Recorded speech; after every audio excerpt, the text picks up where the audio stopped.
I was getting ready to COD Past. It's a completely different thing. Sure, that's a good intro. Yeah, why not? We'll just do that. Hey, everyone, welcome to Super Gamecast, your source for video game news, though not today. But we'll get into that in a minute. My name is Aaron. But not for me. No. I'm joined by Bronson, Duncan, and Anthony. Anthony's here. Everyone rejoice. Woo! Hey, hi everyone. Hey. All right. I haven't been on one of these since the Xbox showcase recap during summer. Not E3. Wow. Yeah, not E3. Wow. That was early June. It's been a while. Well, we're happy to have you on. Bronson, what's going on today? Something's off. Something's weird.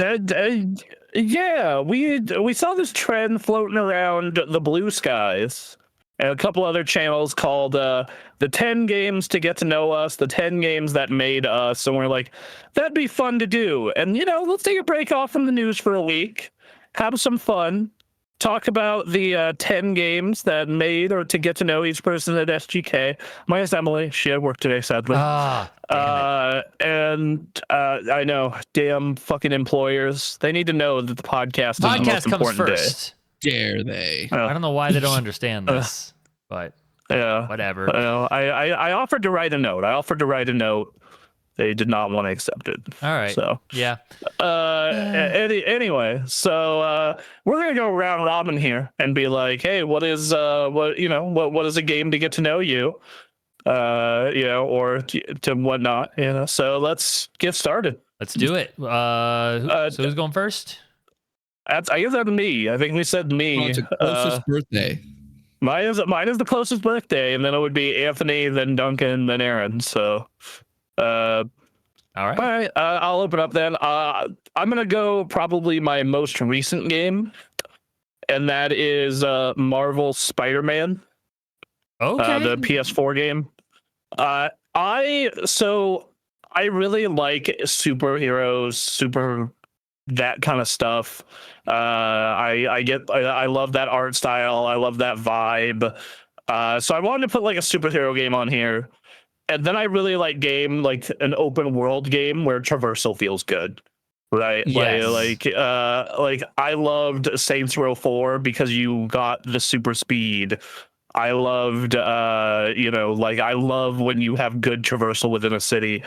And dog, Spider-Man's real good at that. Amazing. You do be schmoving in that game. Yeah, especially like when you're fully like maxed out upgraded and you're flying through that city. Mm-hmm. So I really like that. And then I like comic books, and it's freaking Spider-Man. Like they do it well, and they really do it well. And this is my favorite Spider-Man. Like, out of all the different incarnations of Spider-Man, this one is my favorite. Like, Yuri Lowenthal and what Insomniac has done. Yeah. So, yeah, the other game I was debating for this spot was Infamous, because it is another one where traversal feels good, moving around the city feels good, but... You're basically a superhero. Yeah. You are, you are. They... But, yeah. So, I went with Spider-Man. It's... it shows my love of comics, my love of open world traversal. We got to know that you're a Marvel guy. Are you a Marvel guy? I am a Marvel guy, but not that kind of Marvel. I'm a Marvel guy. Oh, okay. I was like, what could you possibly be meaning by this? But okay. All right. Okay, well, cool. When's Marvel? Yeah. Awesome. All right. Good pick. All right, that's Mr. Ta. What's Mr. Ta's first one? My first one. This one's an easy one. So my list is it's like a mix of stuff that influenced me to this day, but I also put in a couple more recent ones because I felt that if my list was nothing but old games, it wouldn't really to help somebody find a new game for me.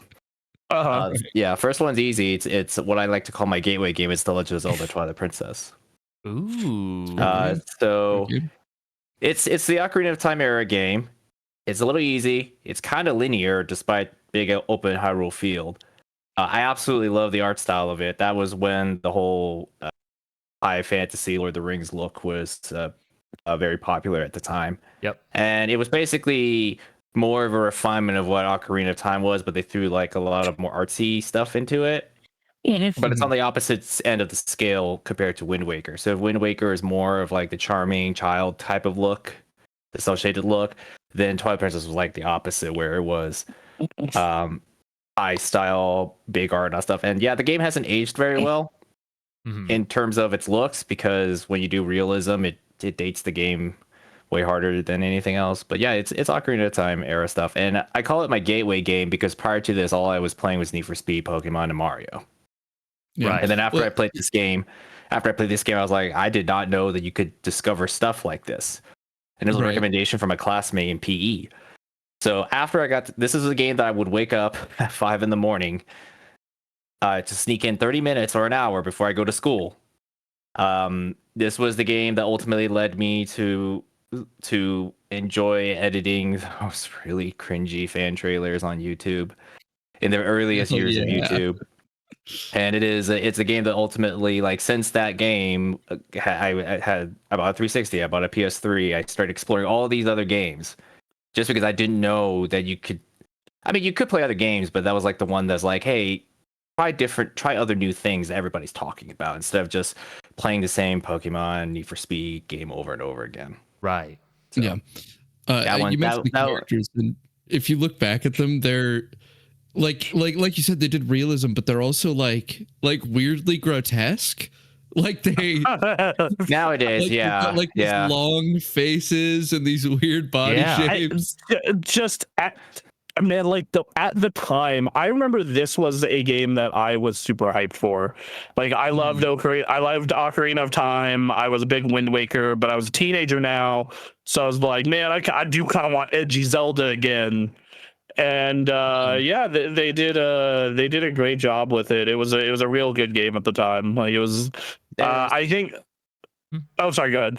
Yeah, there was like a lot of talk about like this, like, yeah, I saw one thumbnail on YouTube that I didn't watch the video. Like, this is more like a game that was made in response to everybody getting so upset about Wind Waker because they wanted realism Zelda, they wanted another time. Man, and then Nintendo gave it, and everybody started complaining it was too much of the same. So it was just like, this is like that time where like they couldn't, where the fan base just couldn't decide what they wanted. Man. No. And this is also like the fourth game of the Ocarina of Time era stuff. So like this is where like the games are starting to feel formulaic. So like that's why like I wouldn't say this is the best Zelda game I ever played, but for me it's like, as far as getting to know me, like, as you know, it has a little bit of that linearness, but it has like that grand style I absolutely love. It has the music that's iconic to my memories. It is nostalgic to me. So that's my first easy one. Very easy. The only good water temple. So, okay. Yeah, it's crazy. I got stuck a couple times. I had to pull a guide for that one. Sorry, go ahead. Sorry, no, you were you said? It's crazy to me that there was complaints that this was like too much of the same, because it's such a black sheep of a Zelda game to me. It's like with the Twilight Dimension and the wolf transformation, and the thing is that once you took away those gimmicks, it was Ocarina of Time. Yeah, again, more refined. Which Wind Waker was like Ocarina of Time, but more refined. So it was just like, when you look away from the gimmicks, underneath the wolf stuff was not really fully fleshed out. The plot was like, that had all this potential to be the next Great Brilliant, but psych, it's actually Ganon all this time again. Right. I also think that if you look at Skyward Sword after, like Skyward Sword, that is more of the same. That's a formulaic game.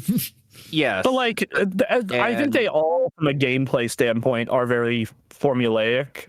I just think that Twilight Princess, especially, it is the third darker Zelda of the four that were out at the time. Because like Ocarina of Time, darker; Majora's Mask, darkest; Wind Waker, bright and happy. This dark again. Like, so it's like, 3D Zelda formula. Plus, I mean, you dark. Just think it's the 2000s. Yeah. I will say I really liked this game. I played through it like twice. I had a 100% run. It was a great game. I remember the trailer for it caused people to go nuts. The 04 one. where they revealed it and Miyamoto comes out with the fucking sword and then gives everyone a DS cartridge with the trailer on it. That one. Sure. Incredible. Do you guys want my Twilight Princess story that makes you feel old? Sure. Oh boy. Do it. So hit me. My most nostalgic thing about Twilight Princess is that I wanted to play it so bad and didn't want to do my my elementary school reading homework. I was able to convince my teacher and parents to let me do the text that's in Twilight Princess as the book for my book report for my reading in the 3rd grade. See, that's just being a smart. That's very unique. That's just being a smart kid. That's just being a smart kid. Is what that is. That's amazing. You know? Yeah. I mean, technically you read the entire game. It's all reading. That's what I was saying. That's what I told them. I said the whole game is text. They're not talking, so it's a lot of reading. So I'm reading the game. You don't mean like is not considered a word? Every time he does a jump sword attack. You are so fortunate. I was not your teacher. I was like, yeah, dog. Maybe you were playing like Final Fantasy VII. It was like speaking everything in backwards. So, Right. So yeah, there is speech in that game. You just have to sort of dig in that weird way. Yeah, you just had to really look for it. Yeah. I don't know. Anyways, that's my first game to get to know me. Still very much influences me this day. Breath of the Wild is better. If I were to put on a professional journalist hat on, of course, Breath of the Wild is a lot better. And honestly, personally, I enjoy Breath of the Wild more. And it kind of hurts to do that because it's like you've changed my life, but you're not my number one anymore. And it's painful to do that, but also like this game is going to be 20 years old next year. Yep. So time moves on, and of course I will absolutely be ecstatic, and I will do another whole playthrough of it if they put it on the Switch 2 in some form, whether it is Nintendo Switch Online through the GameCube thing, or if they put a collection whatever it is, I will play that game again. If they put the last mainline home console one that you cannot play on the Switch 2. It's coming. Yeah, because the recent one you can play is on the Wii U, and they tweaked it a little bit, but yeah. When was the last time you could play? When was the last time they did like the formula for 3D Zelda? Was it just Skyward Sword? It was Skyward Sword. Yeah, that was. Yeah, they were doing a few things different, but that was the same classic Zelda dungeon design. It's just that everything your hub was in the sky instead. I think that Skyward Sword has the best dungeons of that era. But being that it was that 1-to-1 sword Wiimote thing, they did it generally well, except it's really frustrating when it doesn't do what you want to do in a really important moment. I was freaking out on that pirate fight. It was killing difficult. Me. Yeah. I was really excited about Zelda stuff at the time because I remember the words I wrote when I typed the review for Skyward Sword. The closest to a perfect game I ever played, and of course in hindsight I look back at that and I'm like, no, it's not. I feel like anyone it's really good. I love the dungeons of that game, but it's just no, it's not the closest to the perfect game. Look, man, we wrote, in my case, hundreds of reviews. There's gonna be some where you're like, yeah, maybe I was wrong about that one.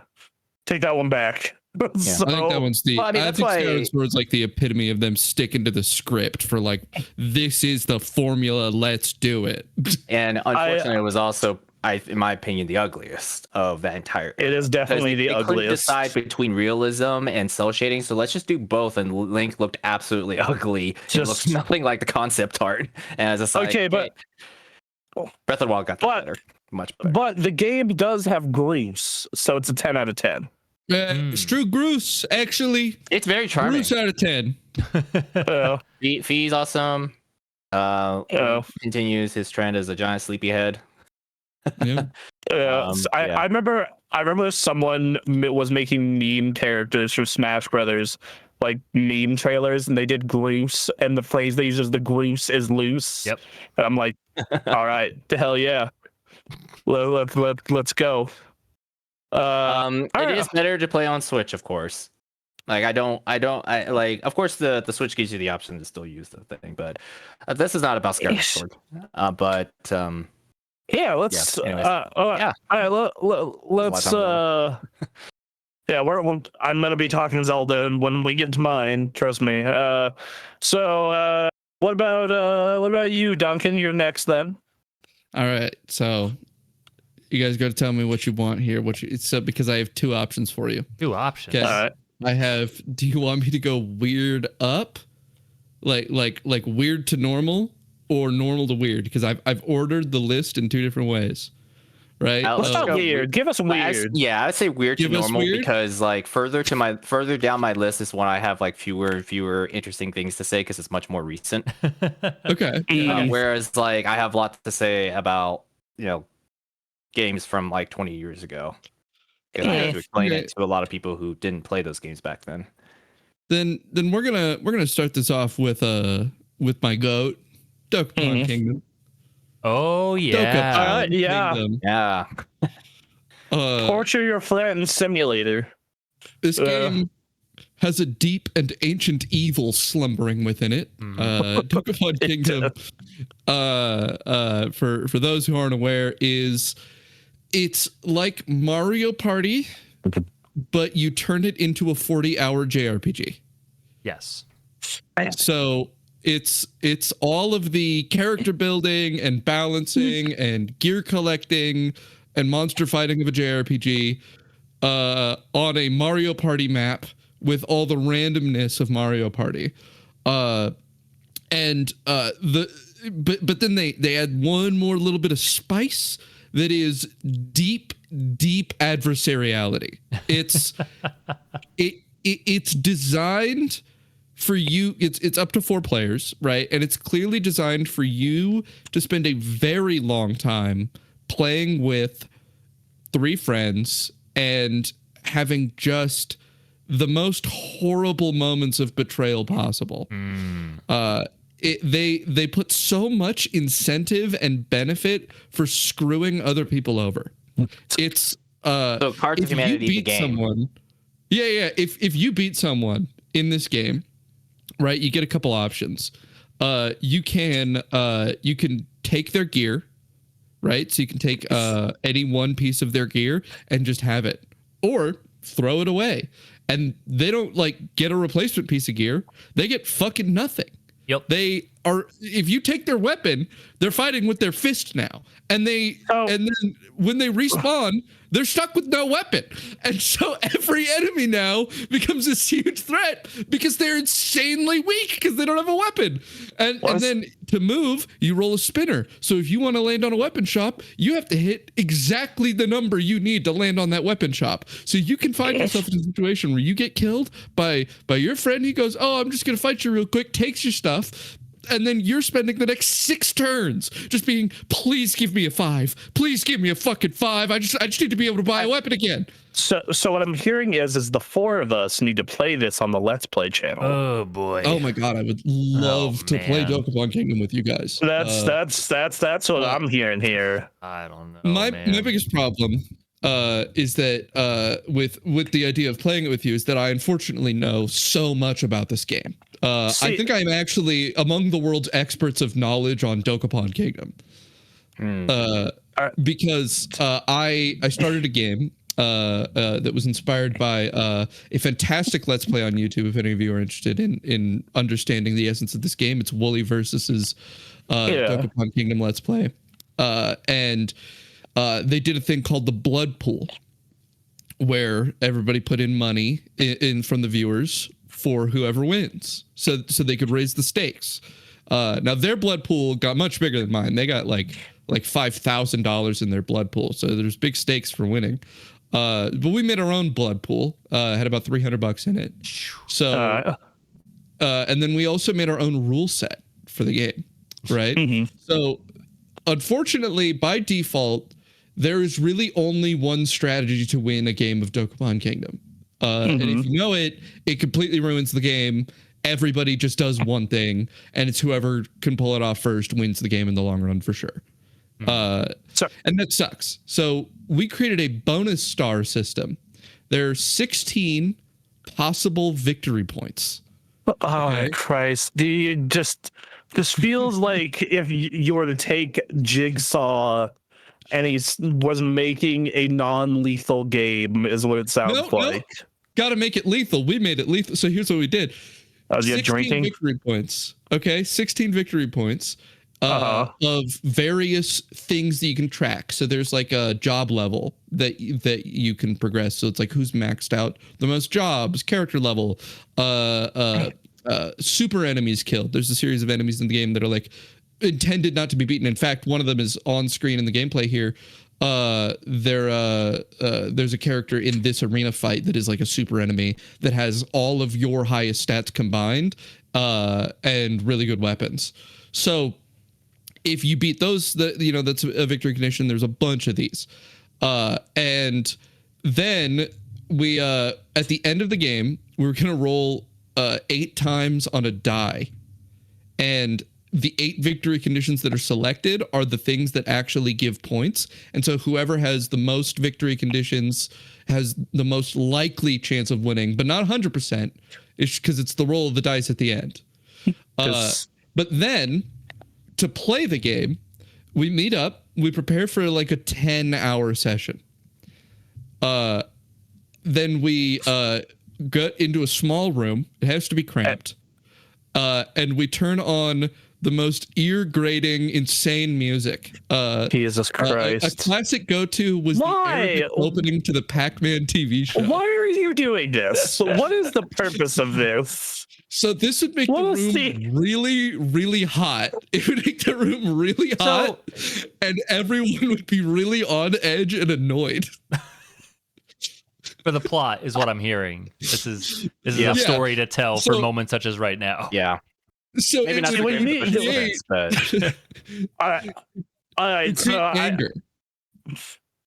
I have a way you can improve this. All right. Yeah. You need to do this, and then work drinking into it. Oh man. Like hard liquor would definitely make this very interesting. We separated the different eras of our game. Our game, we haven't finished it. We played it for about a year, and it's maybe one of the longest games Dokapon anyone's ever been in. In game, we're on year like 18. Like you play week by week, right? So, like you play by the day, and we're on like year 18. Like it's been thousands of turns. And we've been in this sort of stalemate where I'm in first place, but we separated into these arcs of like the big thing that is happening, and they're all based off. So we have the separated into Dragon Ball arcs, so different parts of DBZ, right? Okay, all right, I'm here for it. The most like horrid and anger-inducing thing that happened was the Namek saga that we went through, which was when I got an item called the Overlord Crown. So the big gimmick mechanic of this game is its comeback mechanic, the Darkling, which is you can sacrifice everything you have. You lose everything, but for 14 turns, you become the most powerful thing in the world, the Darkling.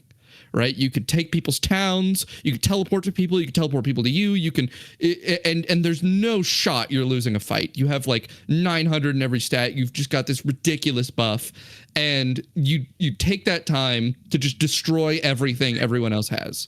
Right? It's your reign of terror that you sacrifice everything you have for, and the Darkling is a major threat, especially in a long game like this. And they have an item that is exclusive to the Darkling that you can't get any way but killing them, called the Overlord Crown, that adds 300 to every single stat. It makes you as powerful as the Darkling almost permanently, if you could take it from them. And the thing about the conditions that we've set up, and the reason we set them up, is that they make you make mistakes. The game is actually pretty mundane on a turn-to-turn basis, and every turn is actually very important because one mistake can completely set you back all the way to the bottom. And so we set this up so that people would make these mistakes. And one of my friends, my buddy Logan, he becomes the Darkling, and he's just going to kill me because, you know, I fucked up. I didn't have enough vanishes. I was in a bad spot. And I was like, all right, well, I guess he's going to kill me. So I went and I pressed a button just thinking, oh, whatever, I'll press whatever and let him kill me. And I pressed a spell. I pressed a spell that my character had called delete. Or no, banish. Called banish. Banish has a very small chance, maybe like a 10%. It's hard to get off. 10% chance to just instantly kill whatever it hits. Oh. We weren't thinking about the fact that I had banish. He wasn't thinking about defending against it. He didn't use his magical defense. It wouldn't have worked at all if he did. Nobody expected me to do that. I forgot I even had the ability. I wasn't even thinking about what I was pressing. I press it, it goes off, and it kills him. And we have this moment of surreal disconnection where none of us believes it's true.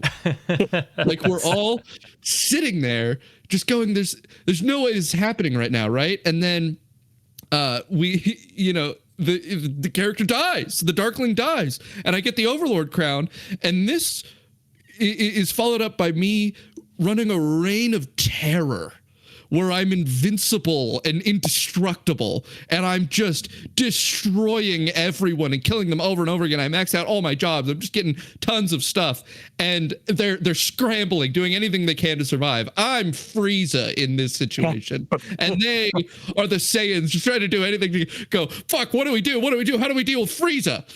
And eventually, the only did you call them monkeys? Did you use monkey with a hard R? No, I didn't. I didn't do that.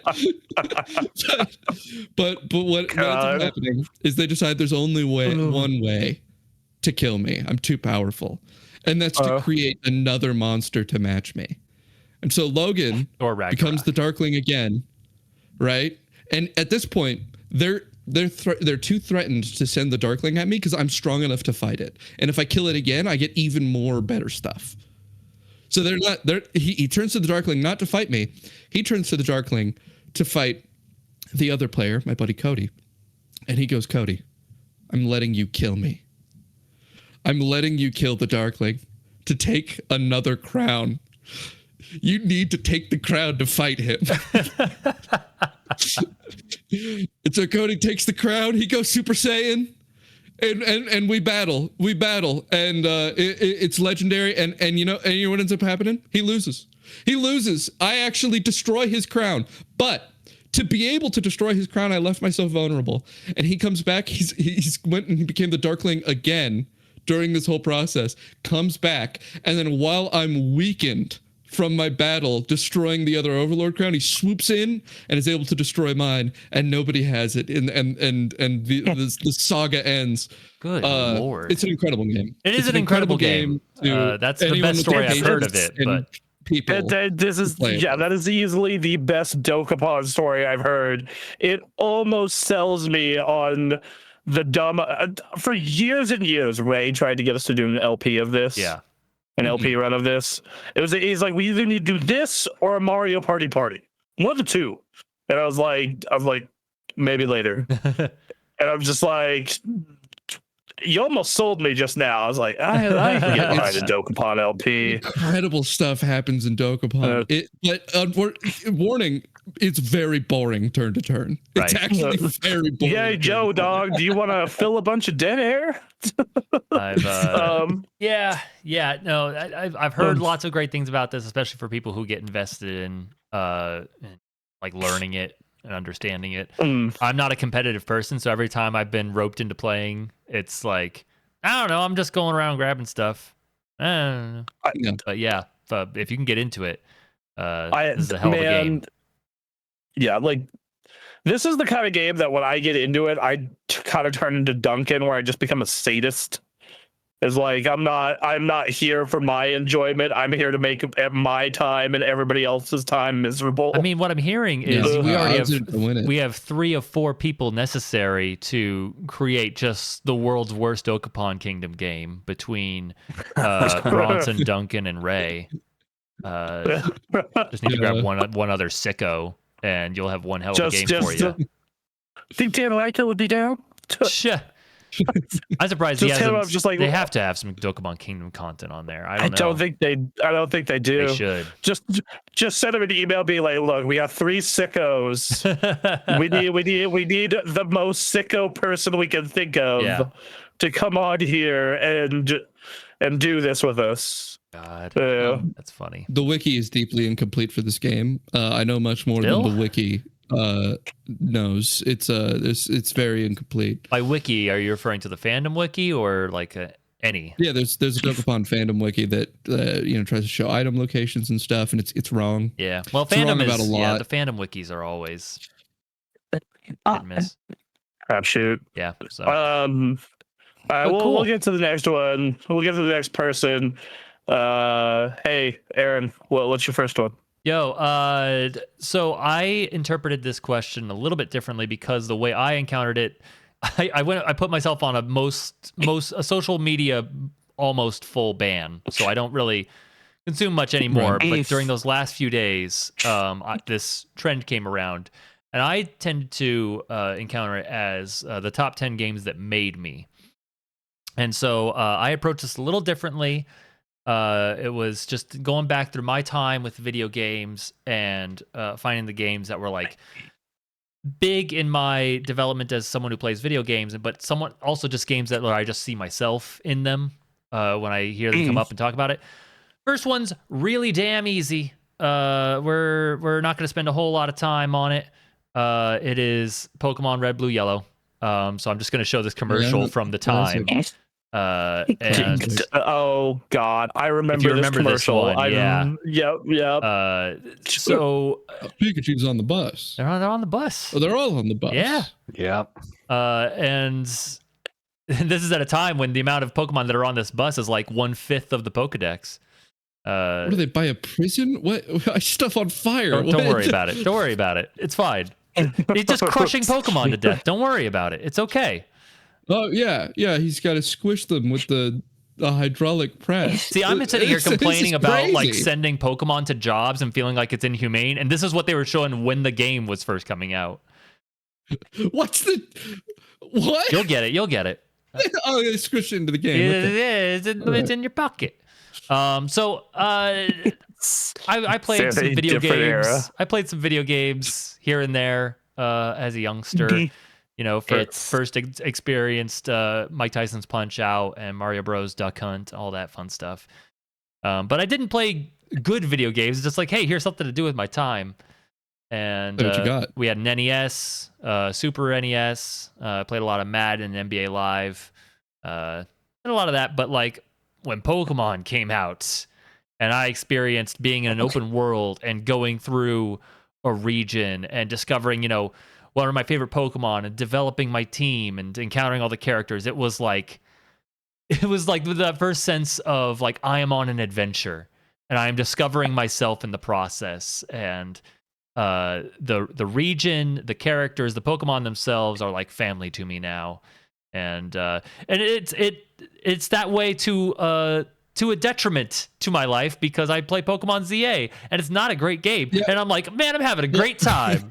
This is awesome. It's the family member you have that you care about and you love them no matter what. And that no matter what is really being put to the test at the moment. It's been for a long time. They're in and out of rehab all the time. They have they can't handle. They can't keep a job. But they're cool with me. They're cool with me. They can crash at my house. They crash at my house, I'm their sponsor. Yeah. I helped them get their first chip. Like, yeah, no. See, Bronson saying he likes ZA because it's such a good direction. He's like, no, they're getting better. They've been getting better lately, though. It's actually very comparable to an ex-drug addict. Hey, they could be going in so many worse places. Where they're at now is not amazing, but yeah, they got a job. Look, man, they've been clean. They've been clean for a whole year. They're working at the Walmart. He's got a say they've kept their job consistently. Like, look, it's not perfect, but they're getting there. Yeah. And then when the next game is bad, they're like, "Oh fuck, god damn, he started doing crack again." I'm trying to think back to like Pokemon. I don't think there's a moment in the history of Pokemon where I'm like, damn, I'm disappointed in the direction Pokemon's gone. Like, disappointed as in like disappointed in a family member. You know, like no, I don't think I've ever gotten that bad. It's just like, you're doing something I don't really care for. We can take a break for a while, but we'll come back later. Think Sword and Shield. I was like, oh, you're pulling stuff out, and I'm not. I understand. I'm not sure about that, Scarlet Violet was the one where I was just like, wow, I can't believe you put this out. Scarlet Violet was the one where I was like, we need to talk. Scarlet Violet was the one I was like, I accepted, like, you're not going to hit Lumiose City again. You're not going to hit X and Y levels again. And I have learned to accept that. And there are things that are worth celebrating in these newer games, despite never being able to hit those highs again. I accept you for that. I'm always hoping for something better, but I wouldn't say it to your face. Well, I would, but... Scarlet Violet's the one where like they came into the room and the big intervention sign was up.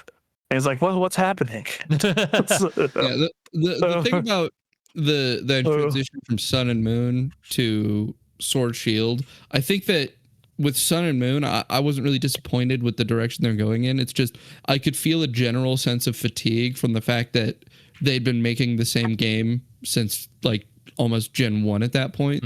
Like, you know, the last bit of inventiveness they had was Gen 6 with X and Y, and then they really didn't try and shake it up from there.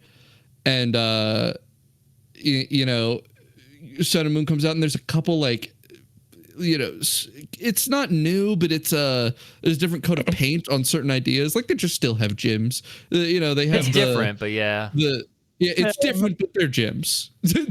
Like, and then Sword and Shield comes out, and what really got me is that they started removing like the gimmicks. They started removing Mega Evolution. They removed Z moves. They started removing Pokemon.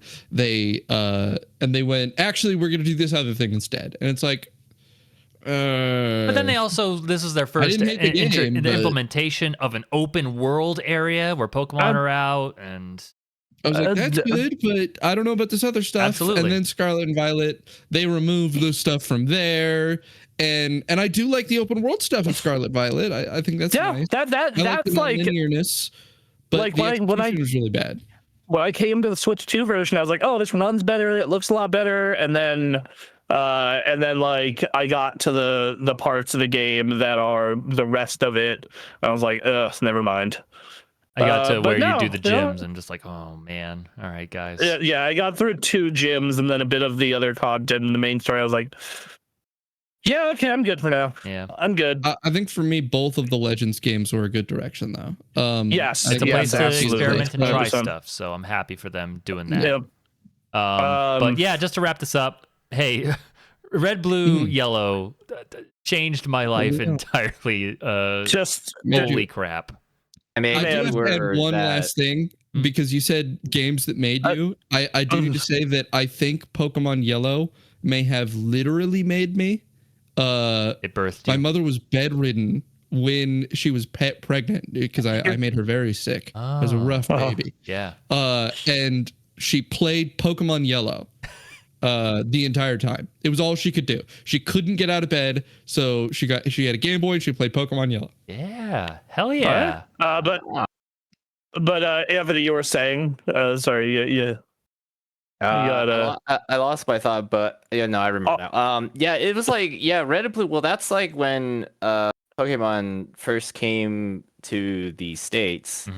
We didn't get green, but we did get red and blue, and then yellow afterwards, and there was Game Boy Color, and like most of us here were like late single digit in age when this stuff was becoming ridiculously huge and exploded. And it's like it was on TV, and there was the games, and it was just they had a Pikachu card, and then they had a Lugia card for the second movie, and then there was the first Pokemon movie. It was just schools are banning trading cards on the streets. People talked a lot about currently today. Like I guess you could say like today it is the K-pop Demon Hunters thing. K-pop Demon Hunters. Yeah, K-pop Demon Hunters. The Fortnite of its time. But I don't know if that's even like on the same scale as Pokemon back in the day. No, everyone it's the birth of the largest franchise in history. Yeah, the fact that like Pokemon Go happened in 2015, and we went to a park to do a recording for an episode for our old media place. And so Ray had it on his phone, and I was carrying a MacBook the whole time because that's what could do video capture on an Apple device. And just one person was like, "Is that Pokemon's thing?" Mm-hmm.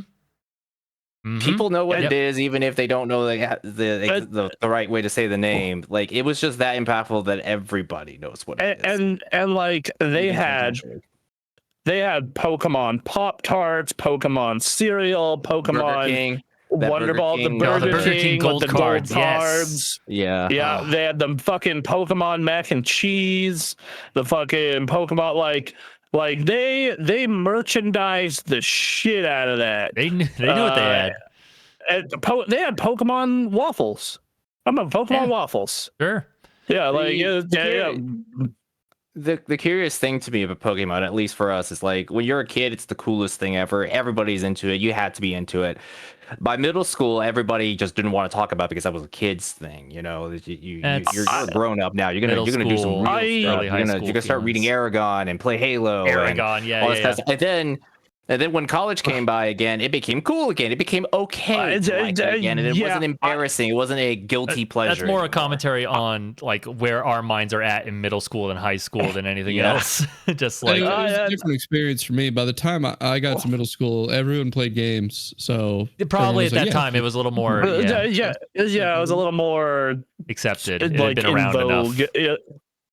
Like I remember. I loved Gems 1 and 2. I played 3. I liked it. I didn't love it. That came out when I was 12, going on 13. Mm-hmm. And then I skipped Gen 4 entirely because I thought the original DS was a piece of trash, and I sold mine in like 2006. And then I got on Gen 5 when the 3DS came out because it came out around the same time, and I did not care for it. But then I played 6, and I loved Gen 6. And it just so happened I was in a perfect environment to play Gen 6 because I was in a tech support call center. Mm-hmm.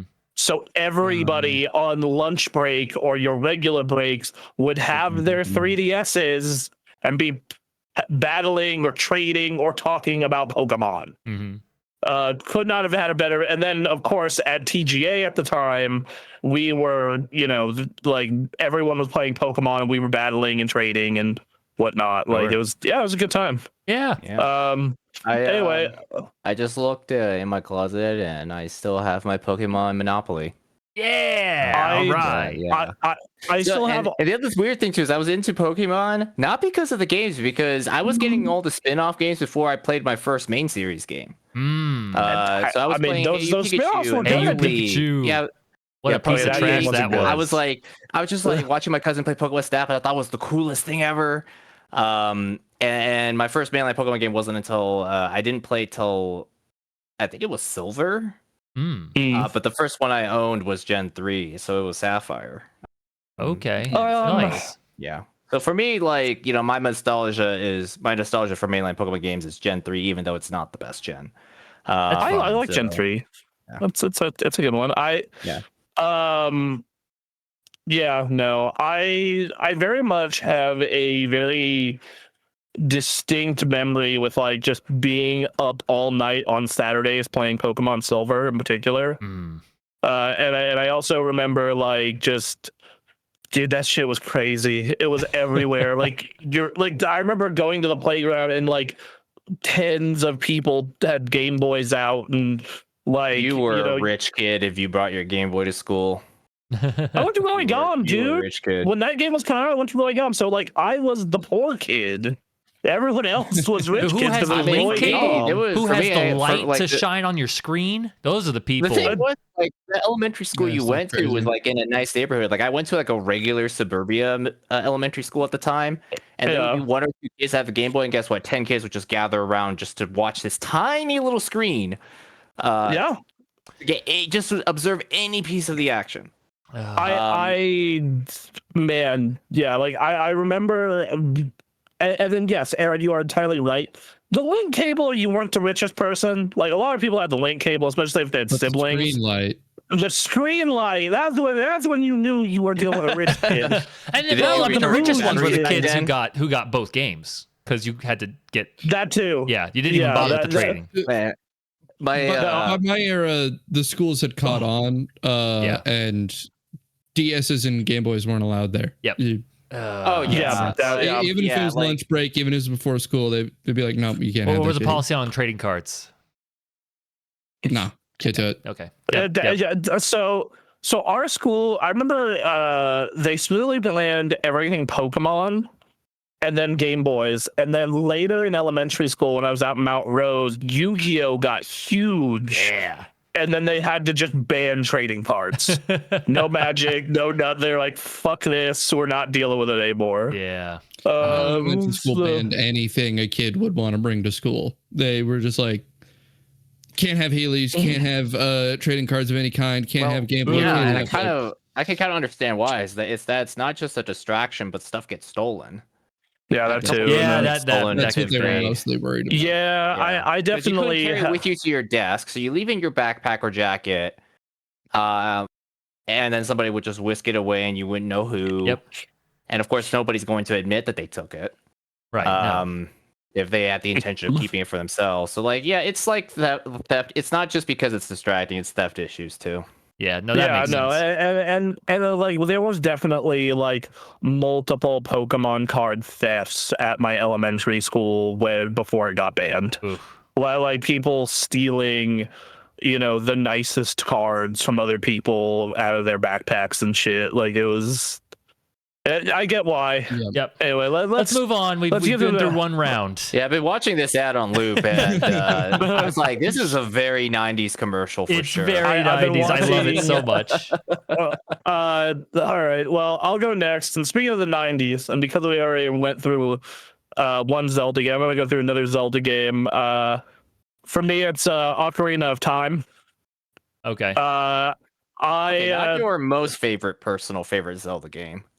It was my entryway to Zelda. Like it was my first Zelda, and it was like my first time playing an adventure game like this and an open world game like this and like full 3D and like you went into Hyrule Field. It was like, holy shit, it's like a real place. It is a real like look at this. And then you go to Castle Town, but it comes to nightfall before you can get in there. So then you're like, oh, what zombies? What the fuck? And it was gates up, can't go in. Yeah, like it was just this experience of like my first anything that was close to open world. My first experience was Zelda, which has gone on to be probably top 5 favorite franchise for me ever. And just just this my first sense of, as I put it, adventure in a game. Like, you start as Kid Link and you can't do crap, and then you get your sword, your little wooden shield that gets caught on fire every time you go someplace. You have to go buy another shield because you don't know better because you're playing the game as an 8-year-old. And just, oh god. And then you go on the schoolyard and talk with people about it who are also going through it and like trying to figure out and talk about like, oh man, this water temple feels impossible. Like it felt impossible at the time, and just, yeah, it kind of started my love for like adventure games and games of this type while being my first Zelda. It's not my favorite. My favorite, I've gone on the record, it's Wind Waker. And then after Wind Waker, it would probably be A Link Between Worlds or Breath of the Wild. But like, just, goddamn, man. And even playing it now, like, yeah, nowadays it feels a little vanilla, but it still holds up. Like, especially if you play that 3DS one. I gotta tell you, I have something to admit. About this game. Okay. And Wind Waker, for that matter. I've actually never fully finished it. Hey, neither have I. But here's the reason. All right, because I've played it. I've played it up to the last dungeon. All right, I was playing it on an N64 emulator that I found when I was in middle school. Okay. And I was playing on mouse and keyboard. I was playing on mouse and keyboard, and you know the mirror shield? Yeah, you gotta use that to point places. Yeah. Couldn't point correctly. I don't know. So this happened to me both with Ocarina of Time and with Wind Waker. I couldn't finish the games because I didn't have a controller and just got stuck on a dungeon where you have to use the mirror shield to angle a light. And I can't angle the light. Oh, that's rough. Bad. That's sad. Also, well, for Ocarina of Time, the N64 emulator I had didn't have the ability to save, so I just had to play it running continuously. I was restarting the game multiple times, and then eventually I just left my computer on all night with the it just standing there. Yeah. And then I come back the next day and be like, all right, now I can play again. God damn. I just did that with Luigi's Mansion because when I got my GameCube, I didn't get a memory card with it. Right. So I just had to keep like shutting it off or like turning the TV off, but keeping the GameCube running. Yep. And then like after 2 weeks of doing this, I eventually got enough like allowance together to get a memory card. God. But yeah, no, but yeah, Ocarina of Time is, you know, kind of the like I think about like my taste today and the kind of games I like today, and a lot of it links back to that, where like, yeah, I like me a good adventure that feels like an adventure and doesn't hold your hand all that much, but it does just enough guiding. Like all of those principles kind of come from that game, and you know, yeah. So principles it's just of adventure video games comes from this.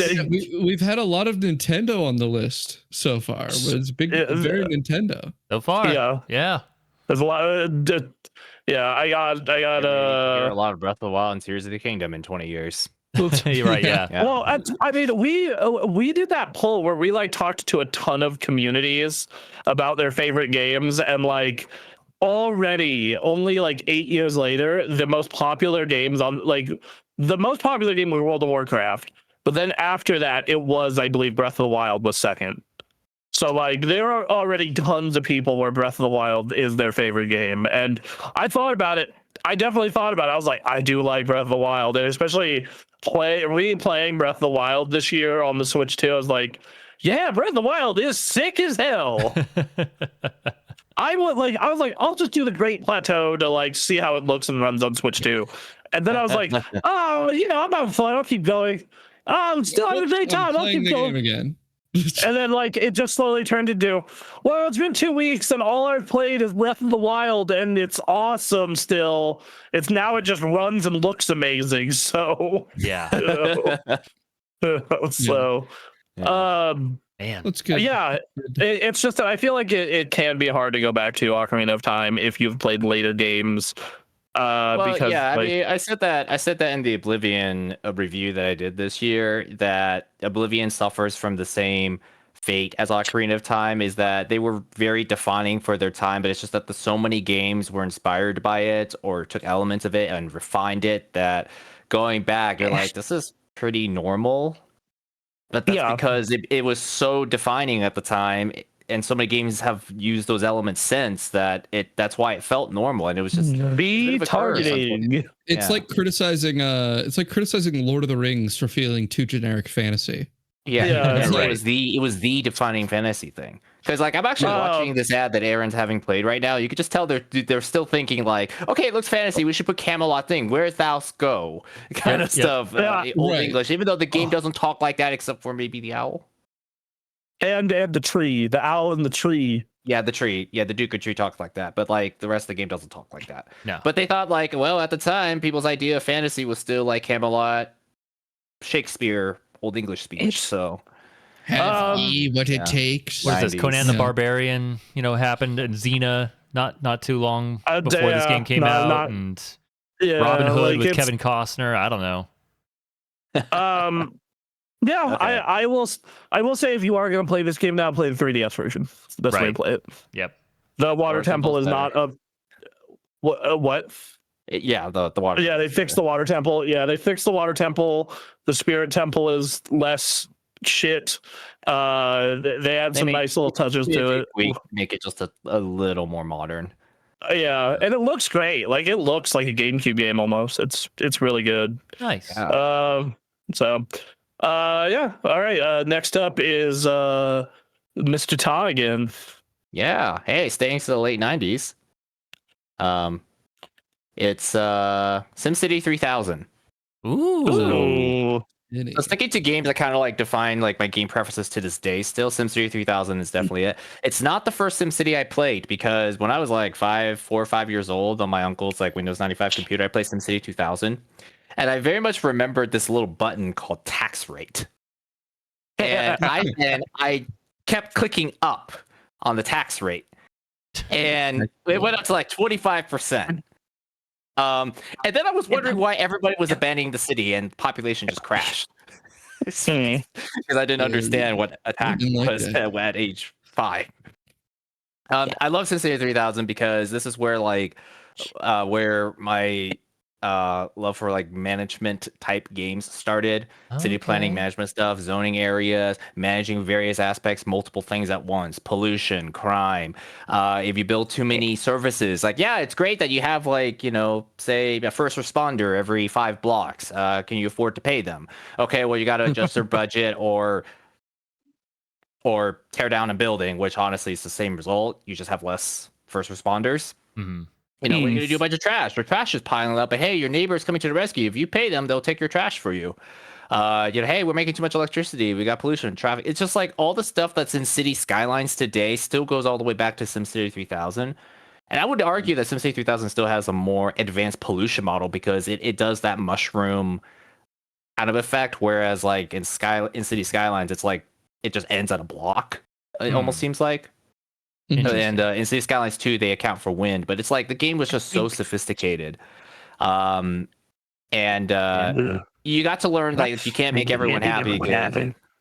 So, yeah, so of SimCity 3000, and basically to this day, I'm still terrible at city planning. I basically just build effectively LA sprawl. You know, no mass transit, and when I do mass transit, it's effectively a band-aid solution, which is not how you're supposed to do mass transit. Oh, so it really is Los Angeles. Yeah. And whenever I build a subway, it's just a gigantic money loser because I didn't understand the place to design neighborhoods and districts around mass transit where you need densely populated stuff. You can't just have a subway go to suburbia because you need dense zones. You need points that are destination zones that lots of people are going to be going to that actually outpaces the need for a car. Yeah, and I'll be like, guys, there's a freeway right here. Why are you all just causing this enormous 5-mile traffic jam on this small road? Well, that's because a small road's the shortest distance. Of course, everybody's going to do that.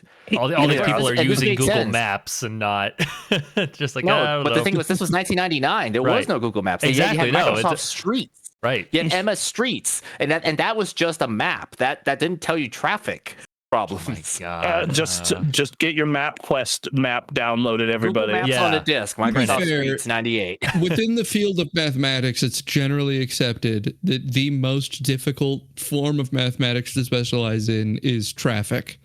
I can't imagine. It's wild. But just think about it, like 30 years later, traffic models. Yeah, I recently went to San Francisco, and everything's still the same in terms of traffic. Same hours and everything. Yeah. Like all this. Did you get stuck on the bridge for like an hour? On the way there, no. On the way back, not really. But I got stuck outside SAC. I got stuck in Berkeley. I got stuck in I-80 in the mountains, of course. Looking forward. Yeah. Oh, y'all are making me look forward to Christmas travel. Still love it. Ready for it. But the thing is, like, I can't tell what's worse: weekend traffic, commuting, workday traffic, or holiday traffic. Maybe. I'm gonna be real. Around Christmas time, it's honestly not that hard to get out or get into the city. It's really not. It's like it's working and everybody's already like traveled by plane or something. Yeah, Oh, sorry. Go ahead. Yeah. But yeah, like it's like where my manager comes from, just like talking, you have advisors and you're managing the city, and like first responder, you have hospitals, managing the water quality, sorry, you can't put a pumping station right next to the sea. You're going to put a desalination, the thing that desalts water. Yeah. Desalinization? Well, whatever that desalts the water. Very expensive stuff. Like you can't just put a pumping station right by the sea. Like there was just so much accounting for it. And then, my early cities when I was a kid, I never put any parks in. So then I wonder why land values were so low. Right. Oh, if they just building a fucking fascist fucking Los Angeles hellscape over here. Hey, I was 8 years old, which probably, maybe I shouldn't say that because that would end up causing people to question the mentality of current city planners. So I'm not gonna go there. Fair But enough. yeah, as far as like management, like every time I play a city building game like City Skylines, I just lose hours of my day because I just get obsessed with it. In City Skylines, I would be obsessed with fixing traffic. I would build weird roundabouts and all this kind of stuff instead of, hey, maybe you wouldn't have a traffic problem if you just put mass transit like trams and subways and buses, Mm-hmm. And there's a city game coming up, Cityscapes, I think it is. So I'm hoping that's better than City Skylines too, because that's one of the really mediocre game.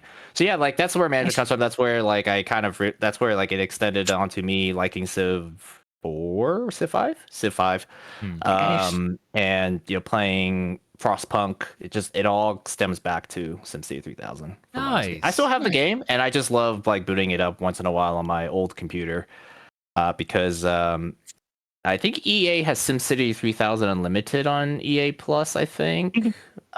Mm-hmm. I think I've seen those games on Steam. Yeah. SimCity 3000 Unlimited is $5 whole on Steam. Nice. Let me tell you, schools are expensive Maybe I too. should get that. Okay, funding schools is hard. And then schools get overcrowded, which I'm just like, hey, growing up here, like way back in the day, yeah, the schools around here got very, very crowded because so many people were moving in. And so I do not have surprisingly realistic at the time, very realistic, and it was a Maxis game, and Maxis was just so good at like simulating life with The Sims and SimCity at the time.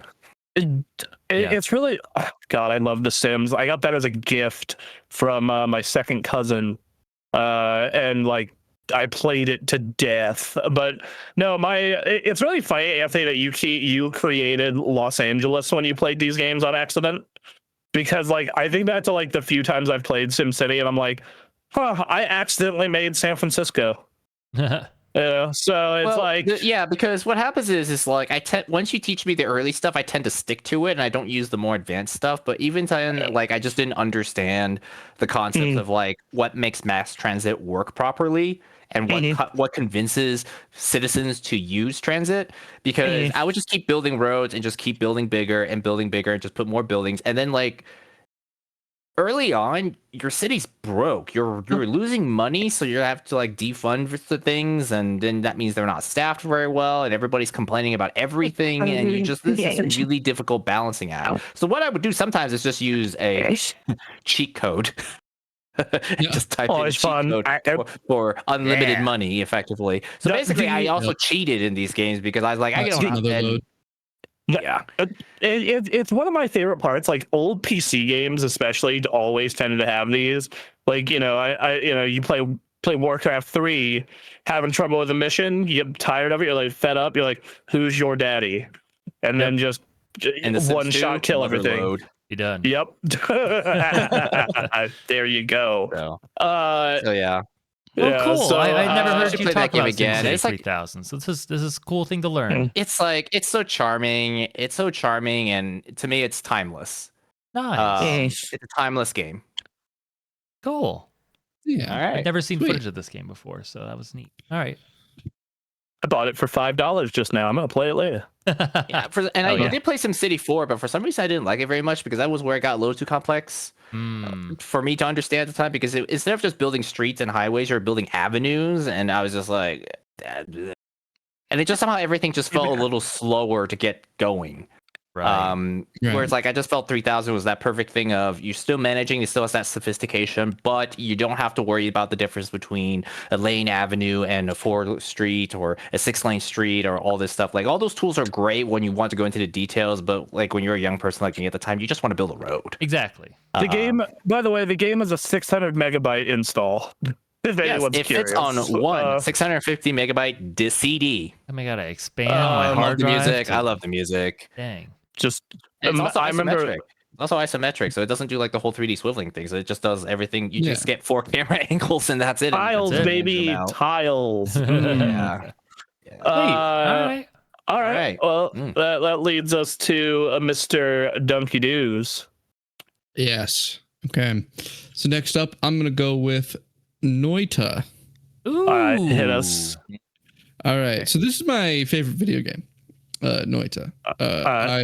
I really love Noita. So Noita is a hard game to describe. On the surface, it is a roguelike, right? And the goal is you're in front of a cave and you go down the cave and you get to the bottom and beat the final boss and you win.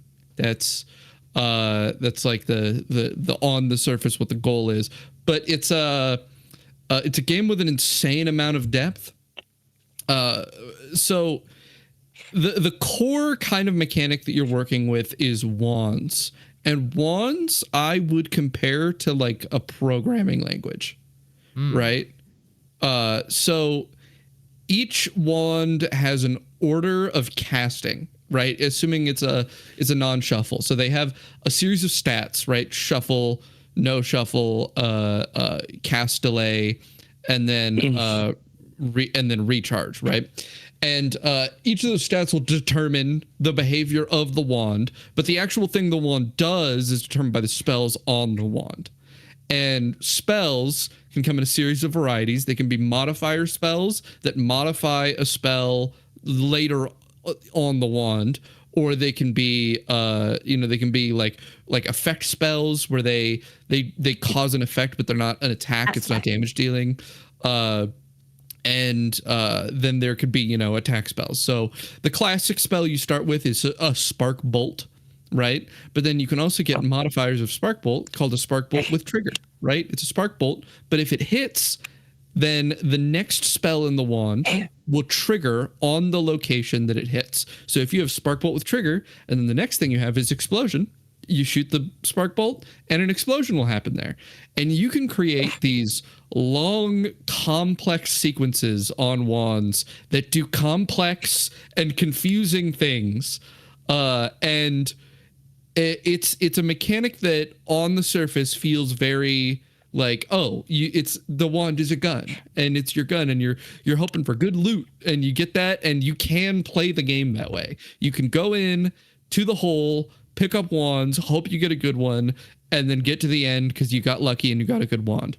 But then if you scratch a little deeper, the wand crafting and the ordering of the things and that decision making, there's a ton of it, just an immense amount of depth. An important part to this is that the whole world is simulated. So it is pixel by pixel simulated. Yeah. So they have a robust physics system for like sands and powders and liquids and gases that all interact in predictable and consistent fashions. And that makes the level of environmental control that you can get really, really vast.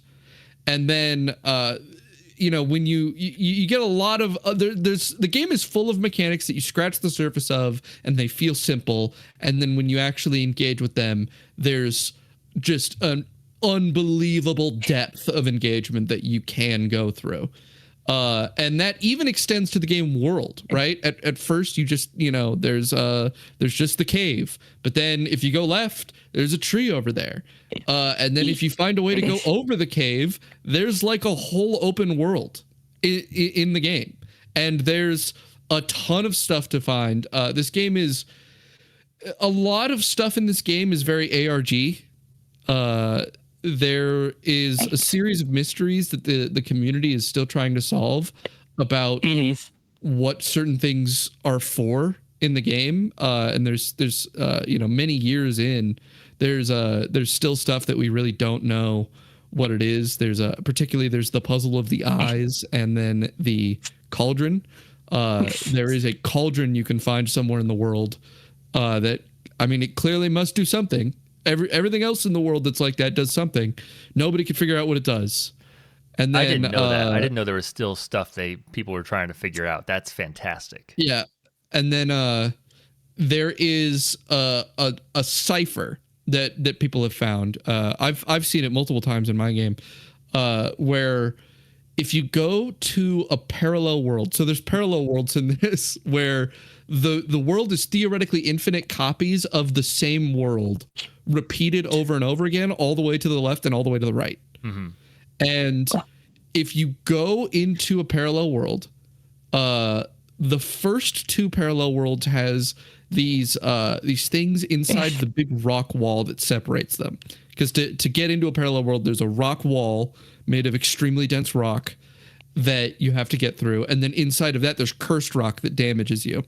And inside the dense rock of the side of the parallel world that you're entering, there will be a set of eyes that are all looking in different directions, just floating in the air somewhere behind the rock. And nobody knows what it means yet. These eyes have been in the game for 3 years. It's clearly a cipher because the eyes are all looking in different directions, and they're the same every time. And there's only 5 iterations of the eye. There's up, down, left, right, and forward. And it's still completely unsolved. And the developers have confirmed, they're like, no, all the information is in the game. And they've been very tight-lipped about how to do it.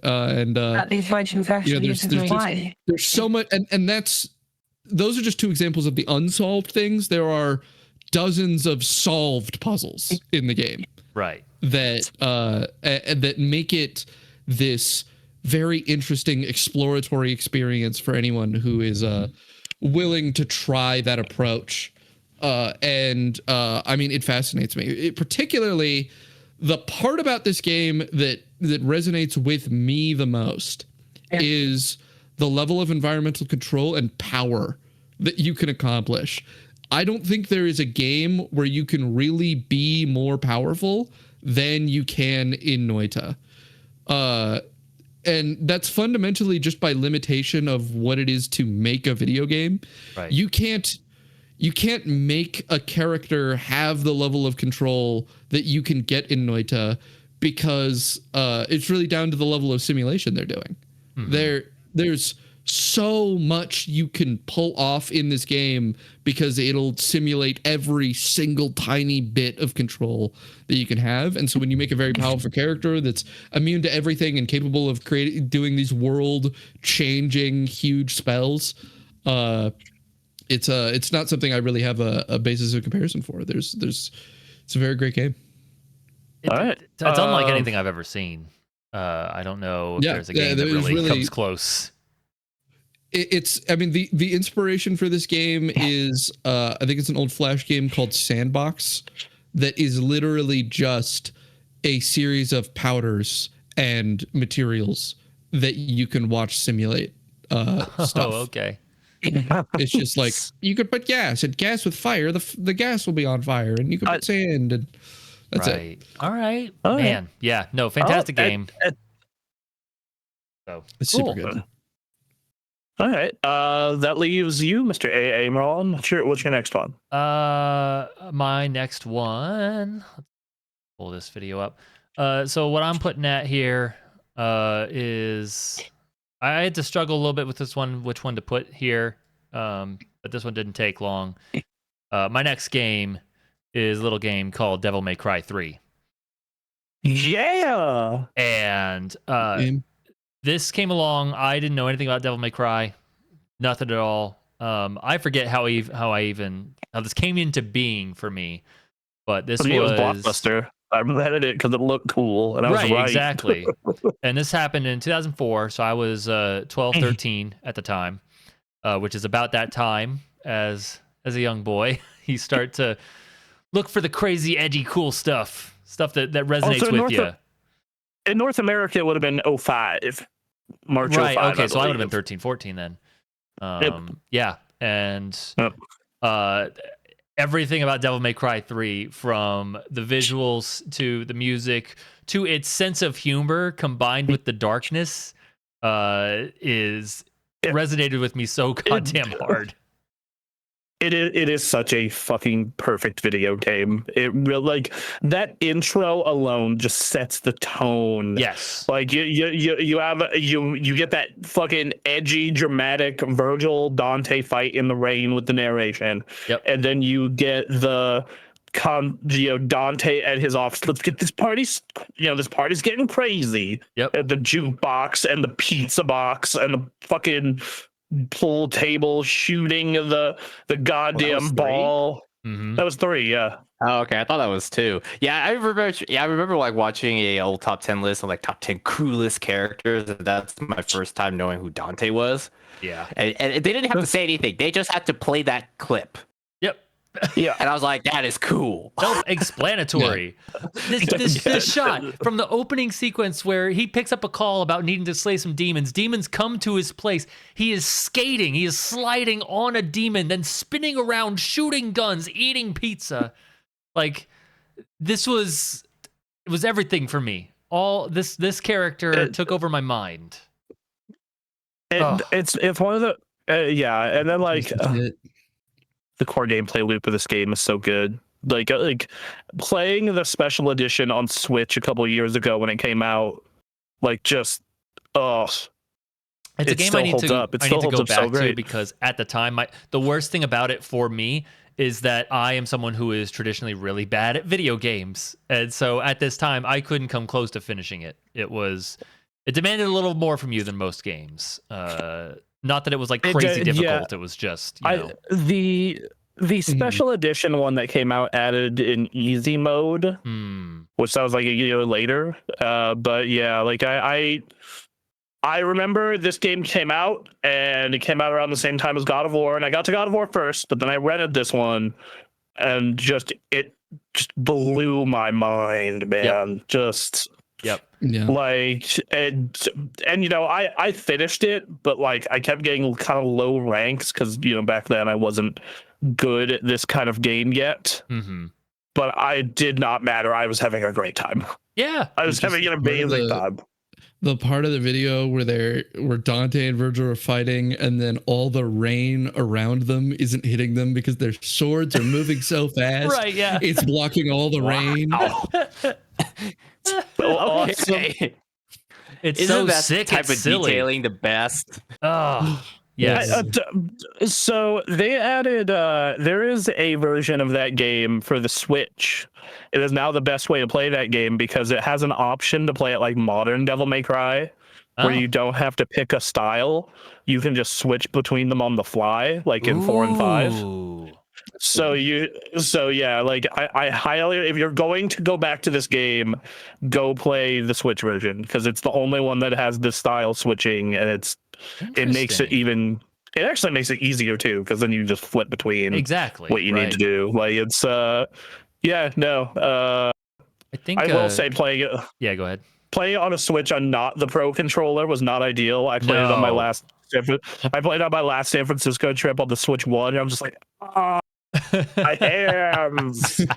Right. I also want to say Dante was the character that made me first think about getting long hair. I think that shoulder hair thing that I think this started with Dante. Before then, I didn't really care too much. Reno, Nevada, you didn't really think about that very much. It's like, I don't know, fucking buzzcut. You're telling me if Nero had come around first, you'd been like, probably maybe I guess spiked hair. If that was around that time and he was the one that came, that would have been it. That's how this works, right? Like Nero had the Dante haircut first. In 4, he has the Dante haircut. You're not? I thought he had spiked hair. No, he had the Dante haircut in 4. Yeah. Spiked hair in 4. My memory is like being retconned by DMC5. I forget.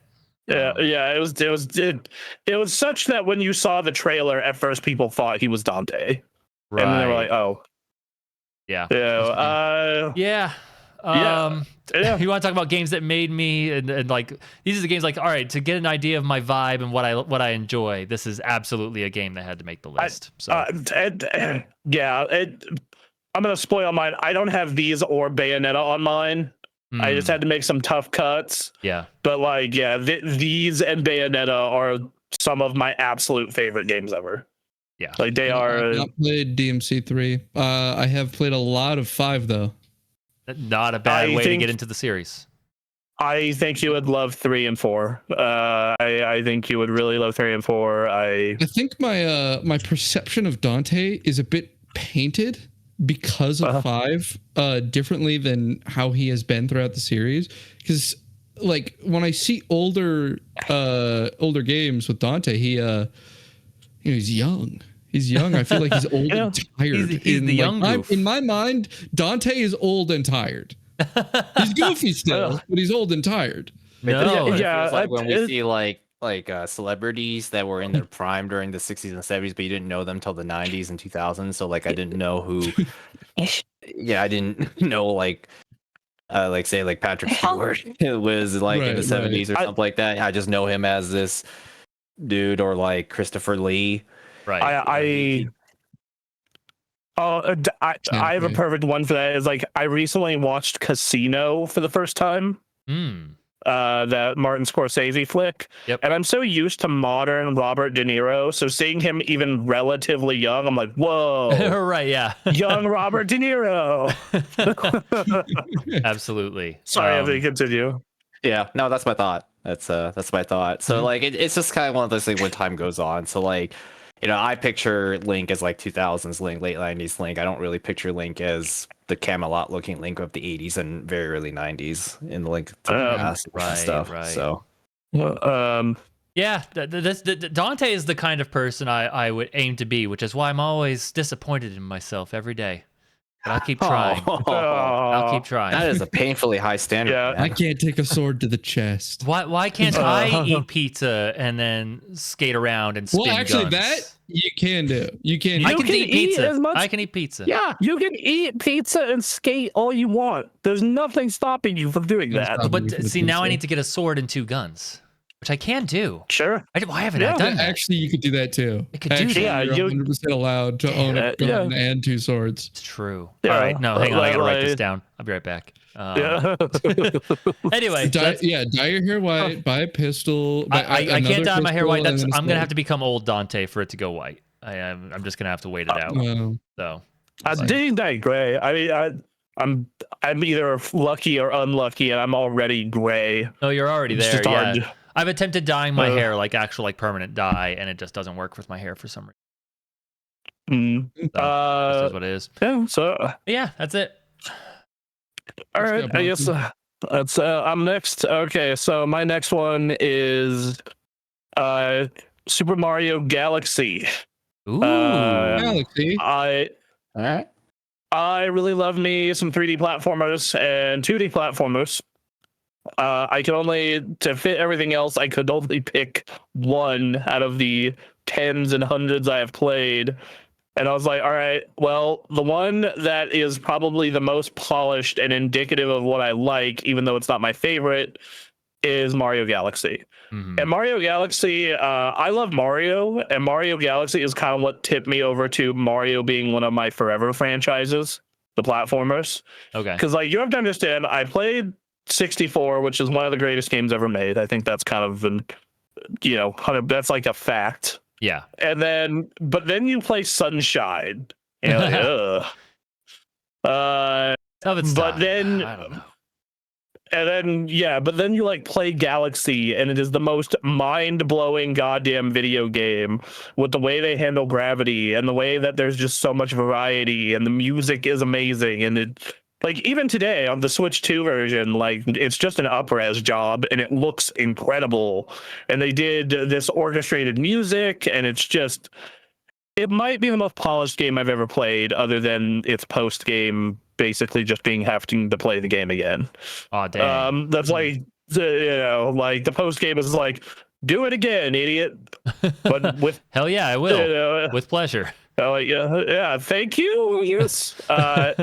Yeah, it's not, like I said, it's not my favorite Mario. That's probably Wonder or Galaxy 2, but like, man, this just made it so, okay, no, Mario is the shit, and Mario is I guess Sunshine was just a one-time fuck up. Okay, everybody gets a mulligan.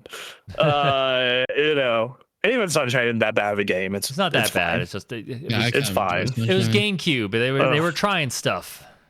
Yeah, it's and they tried some stuff. And honestly, the main part about Sunshine that's bad is the camera. The camera is bad, but everything else about it is like it's fine. It's a fine game. Fine. But it's, you know, this game was like, yo, you remember the cool part of Sunshine? What if we made that in its own fucking game? It's like, this is awesome. Yeah. I say that I admire Super Mario Sunshine's approach to multiplayer in that they go get someone to humor you and pick up all the bits. Yeah. You mean Galaxy's approach to Galaxy. I don't know how to make Galaxy. You know, humor you and hold the Wiimote and pick up the bits. Please, you know, well, you really play the game. So, my girlfriend does not like 3D platformers, or like collectathons, and like in the sense that she likes watching them, but she doesn't like she gets frustrated in interacting with them. Okay. So like playing Donkey Kong or playing Mario Galaxy as that person, as the collect person, is actually kind of perfect for her. No, it's great because they kept doing it. They went, hey, you know, getting someone to be a player 2 not playing is actually good. Nobody else does it. Like nobody else does it. And it's great if you have a younger sibling or cousin or something, and it's, you know, it's actually kind of a bummer that later Mario would go back to having them just be a person with you, because when they're a person with you, if they're not good, they end up just being a drain on lives. You know, and you're just like, God damn it, quit dying. Or you're the person who's dying a bunch and it's not great, or you have you're playing the Wii U Mario U, and you have someone holding the Death Note and just trolling everyone, you know, by putting platforms where they're not supposed to be. You know, just to me, Galaxy is when Mario got smooth. Everything here is like literally smooth, like, you know, round. I feel like the game and stuff, they almost got there with Sunshine, but you can still see, you know, the polygonal nature of Sunshine there. But Galaxy, everything's smooth, round. Generation they were getting. Also, Galaxy's soundtrack, like, it's the first fully orchestrated Mario. Dude, they killed it. They killed it. So charming. You said like the game looks smooth, but I remember there was like a lot of aliasing. Other than that, it was really smooth animation otherwise, and modeling and it was effects. And I remember at the time, like compared to 360 games, I was like, "This looks great. Why do I need the PS3?" Because it wasn't HD. Yeah, you playing around and you know, but now that it's been made to HD, like playing it now, I was like, damn, this game still looks awesome. Right. So no, it's a timeless game. I think you can go back to today. I do want to say I do prefer 2, but as far as like kind of what cemented my love of Mario and the platform as a whole, it's this is the one. This is the one that did it. I also usually when stuff cements, you know, your preferences, it usually happens more like I was 8 years old and I found this thing, but like between like for me and like Mario Galaxy, there it's like no, in your teens you can still find mind-blowing stuff. Yeah, like I played this game. This game came out in November of 2007, so I would have been 17. I actually didn't even own it when I first played it. It was a weekend Hollywood video rental. And I played it for 1 week, and I was like, my mom asked me what I want for Christmas, and I'm like, Mario Galaxy, please. And, you know, I got it for Christmas, and then I played the ever-loving crap out of it. I got every star. I unlocked Luigi. I did the post-game. Like, fucking great-ass video game. I do think that, oh, man. Yeah, it's honestly nearly perfect, other than that post-game. Right. It's you know, I think that for me, my taste development, it was slightly different. I think most of my tastes weren't made in my childhood. I think think they were as I became an adult is when I really started getting into things and like really thinking about what I liked. Hey, and I'm just noticing like the trend here is that like, oh, this is a thing that when I was growing up I loved, and I don't have a lot of that on my list. it's interesting. I've noticed that my list is definitely not a lot of when I was a kid. It is ages like Ocarina of Time, totally. Another game on here, totally. But like everything else is ages 13 to 23. I definitely have one on here that is. It's Spider-Man. Spider-Man was like 28, but also like it's kind of representative as a genre that I started liking when I was 14. So yeah, that's mine. We'll back to Mr. Ta. Yeah, so sticking to the theme of games that continue to define my preferences today. It's Need for Speed Porsche Unleashed. Ooh. Yeah, one of our most successful videos of the year too, by the way. Yeah. I'm not. Yeah. So I made a whole 15-16 minute review of this game and how it continues to influence me to this day, and one of the cars that I own. So I'm not going to talk too much on it. But as far as yeah, people are like, oh man, I'm so into cars because of the game. Usually it's Gran Turismo. That's a very popular one. But for me, like, this game stuck out because it was like they did all these minute little things that I'm just like, why would you put in the 1300cc engine in this car in this game when clearly everyone's just going to buy the 1600 Super because it makes like nearly double the power? It was just like they were just trying to like do a comprehensive lineups, and they couldn't really achieve it because they didn't have enough time. They had to make this game in like a year. Crunch time, stupid crazy crunch time because it was EA in the late 90s and early 2000s. You can just say it's just EA. But if you ever kind of like, if you ever wondered like those older car people or younger car people even who are just like, my car is only one that comes with this option package with a tan interior and green exterior with this golden original shift knob, and yeah, this game sort of does a bit of that, and it's also a fantastic progression because cars got faster throughout the decades. In the 1950s, they were a lot slower. In the 60s, they got faster and faster. And it just makes this natural progression where you just get into faster cars. And even then, they take breaks and be like, hey, there's this entry-level model they do. So you take a break from all the speed progression, which is fantastic for racing game design. Whereas like nowadays, everybody just wants to drive a Ferrari F40 or an Enzo or a McLaren and all this stuff. So you're always stuck with like fast cars, but you have like no sense of progression of you moving on to a faster car. So I feel like racing. I can imagine that being a pretty severe problem with racing games, where it's like, yeah, why not just let the player run the fastest car? I mean, that's what happens these days. Like, you play Gran Turismo or Forza Horizon for like 10 minutes. It's like, congratulations, you won a Lambo right away. Whereas like in the old days, racing, old man moment here. In the old days, racing games punished you by being like, no, you're poor. You're gonna start with a Honda. A little Civic. I like that. I like the sense of progression. And you will save up for that Ford GT. You will work. My only real exposure to racing games like this was Need for Speed Most Wanted. You know, the one with the blacklist where like race people to earn the cars. That's classic. Yeah. And I'm like, yeah, there's a real sense of you start in a shitty car. Like you start in except for the intro, so you can start in a shitty car and then you move up from there. And I guess I've never considered how I'm like, yeah, that would actually be kind of a problem. Well, they made it hurt more because you had the cool car, then it gets ruined. Yeah, they take it away. And now you basically got casted down to the bottom, and now you got to start with an economy car and fight your way back up the list again. That's progression. And I loved that in old racing games. Like Project Gotham 2 is one of my favorite racing games. Like I love Project Gotham 2. And your starting options are a Mini Cooper S, a Toyota MR2 Spider, or a Mercedes-Benz SLK 320.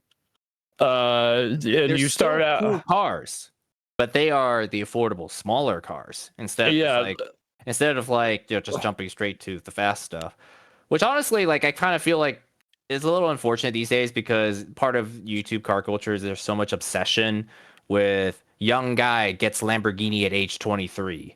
In fact, they actually got to the point where some people were just buying a Lamborghini just because they think it would just magically make them money if they just talk about their Lamborghini, which it worked in 2012. Well, but a great example is that there's this business that the guy ran where it was he flew to Florida after a hurricane. He bought all the flooded cars, and then Duncan, your background changed. It did.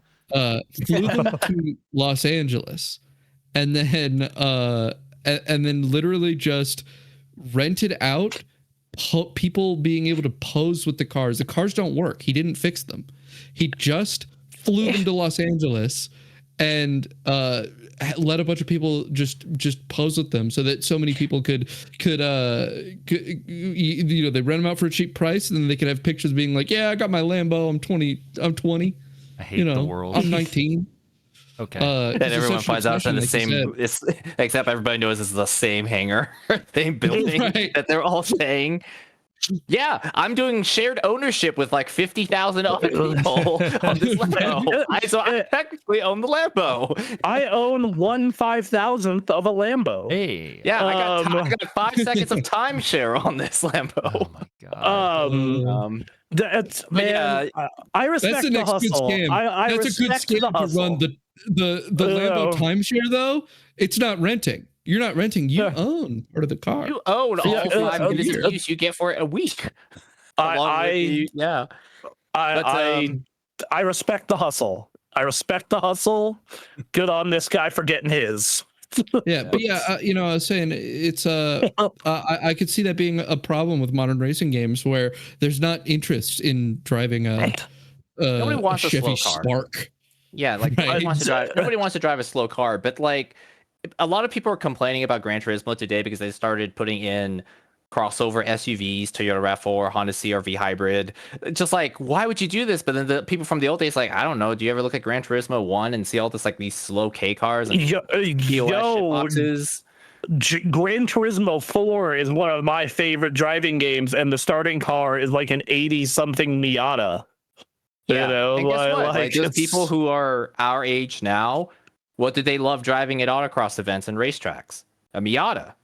Yeah, because because like it's not always like, and also like and because it's what they can afford, and they were aware of it back then. Of course, I don't know what the future is going to look like, but in the case of like the Porsche game, like nowadays people are like, oh yeah, I want the most expensive Porsche. I want a GT3. So if you get rich quick, the bro car to have among Porsche is a GT3. Everybody wants a GT3. But because of like that game, I'm like, there's a 356, and like they made so many other sports cars throughout their entire history, and it's like this chronological progression of all that stuff. And so like that's why I love that game so much, and that's what made me a big fan of that brand. And that's why when we went and did the Forza thing at Xbox Game Showcase back in 2016. Yeah, it was 2016. Mm-hmm. I was so ecstatic that they brought the Porsches to like Forza 6 because EA had an exclusive licensing rights to that brand, which that's a different thing, but yeah. So yeah, that's why I love that racing game so much. Of course, there's Forza 3, there's Need for Speed Underground 2. Yep. But as far as like ones that kind of like help like point to what kind of person I am, that would be it. It's just that it's also kind of one of a kind because there's very few single company games out there, and they usually suck. There was Ford Racing. There was like nothing. There was a game that had nothing Corvette. There was a game that had nothing but Mercedes. But they tend to be not good. Whereas this is like one of the only good ones where you just focus on an entire singular thing and not just EA marketing stunt. So, spoiler for mine is like I did not put a driving game in mine. I thought about it long and hard because like I don't get super into driving games, especially nowadays. There just aren't many that hook me, but there have been in the past, and I think part of it is because they have removed that sense of progression, that sense of like I started in a shitbox Miata and now I'm in basically a stock your car. Dream car. Yeah, like instead of them just being like confetti, here's a Ferrari. I think that's why I've never been grabbed at all by driving games other than that Need for Speed game, because that was the only one I've ever played that had a progression system. Huh. Like a proper, you just start with a piece of shit and then you get faster and faster cars and you get to feel the sense of you get faster, you modify them. Are so great. You modify them and you modify them to the way you want it to look. And like even pink, make it pink. And even arcade games did this. So like back in the day, like Burnout, you did not start with the fastest car. Like it was fast because it was Burnout, but like it started with a teeny weeny little hatchback going 80 miles an hour, weaving. And then like by the time you're at the game, you're like in these supercars, and the game feels like you're playing fucking F-Zero. You know, but the thing was really nostalgic for is the Dodge Viper, and I don't know anything about cars, but like that car, because of that game, I'm like, oh, when I finally got the Dodge Viper, it was sick. But the thing was, fast cars were also very hard to drive, because if you looked at Horizon, it's actually not really hard. The roads are very wide. They don't have a lot of sharp turns. If you drive off road, great, just jump the sand dune at 150 miles an hour, because that's what Forza Horizon's about. Whereas, like, if you drove a really fast car, that turn that looked really easy in that Honda Civic is now a freaking head-on collision with the barrier. Because you got to learn how to use brakes. So, like, it just got harder to drive faster, too. So, whereas, like, nowadays they have to design it to make it easy enough for driving a supercar in open road, I guess. Right. Yeah. Well, and then, so we should get to the next game. Duncan, what about you? What's your next one? I'm going to go for Dungeon Defenders. What is Dungeon Defenders? Explain. Dungeon I heard this Defenders. So, this is a game I've... it came out, 2012 or something? 2011. It's 2011. Very old, by my standards. I found this on the Xbox Live Arcade. Ooh. Growing up. Ooh, okay. And just kind of fell in love with it. So this is a looter tower defense game. Oh yeah, this stuff was very popular back then. I've seen this box art before, but I've never seen the game actually played. I definitely remember this being in the XBLA. I just don't remember anything about it. Yeah. So, this is a tower defense game where you have a crystal in the middle, and each class has its own set of towers, right? And you set up your defenses, and then you also have your character, and your character, it's an RPG mechanic progression guy, and you've got your attacks and stuff, and and you've got to start with, the game had 4 classes. It's since gotten way more. And you'd kill the guys, and then each round chests would open for you to get more mana. The mana was the currency they were using for the tower defense, and then in the chest would also come out loot, and you're just trying to get more loot to get better stats to be able to take on harder levels at harder difficulties, and to be able to get better loot. It had that sort of Diablo like progression style of just going up in your level of challenge you're able to take on. And I revisited it about a year ago now, and found out there's actually like a ton of depth to it. There is surprisingly, in fact, the game is still being updated to this day. What? They released a DLC recently. They did?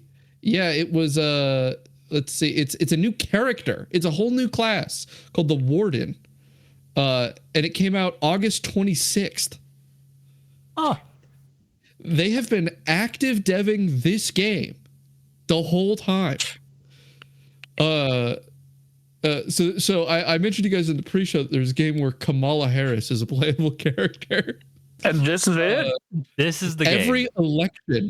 Every election, they add the primary presidential candidates and one influential figure as skins on the characters that you can play as.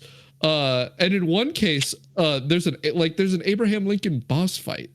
All right. So wait, you can play as like Mitt Romney? You can play Mitt Romney. Mitt Romney. Wait, how is far in the back game. does this go? So what are we doing for as long as the game's existed? So yeah. So 2011. So they did 2012, which is why they have Obama and Mitt Romney. Okay. They're presidential DLCs that come out every election season. It's ridiculous. I love this. I'm not a tower defense person, but otherwise, like this, I love that this exists. The interesting thing I need to bring up about the game is that the meta is insane. Like it's a game that has a meta that was birthed out of a game that isn't intended to have a meta. It's one of those things where it's like it got a meta because people played it, not because the developers were intending any balancing around it. Right. And so the only way to actually seriously play this game is to play 4 characters at the same time, to the point where when the game, because it's being actively developed and they know what people are doing, they've added a controller emulator into the game to be able to virtually add other controllers and then hotkeys to hot swap which character you're controlling. So you play this game single player in 4-player split screen. And then because they know that's annoying, there's a button to turn off the screens for the other 3 players in the split screen. Okay. All right. Okay. All right. Jesus. That's wild. Yeah, interesting game. Very interesting game. Wow. Okay. All right. I guess that puts you up next, Aaron. Your 4th one. Oh, is that me? All right. Third one. Sorry. We're only on round 3. We're on round 3. Check Arbiter chat real quick, Duncan. So all right. This one won't take very long for me. This is a huge game for me.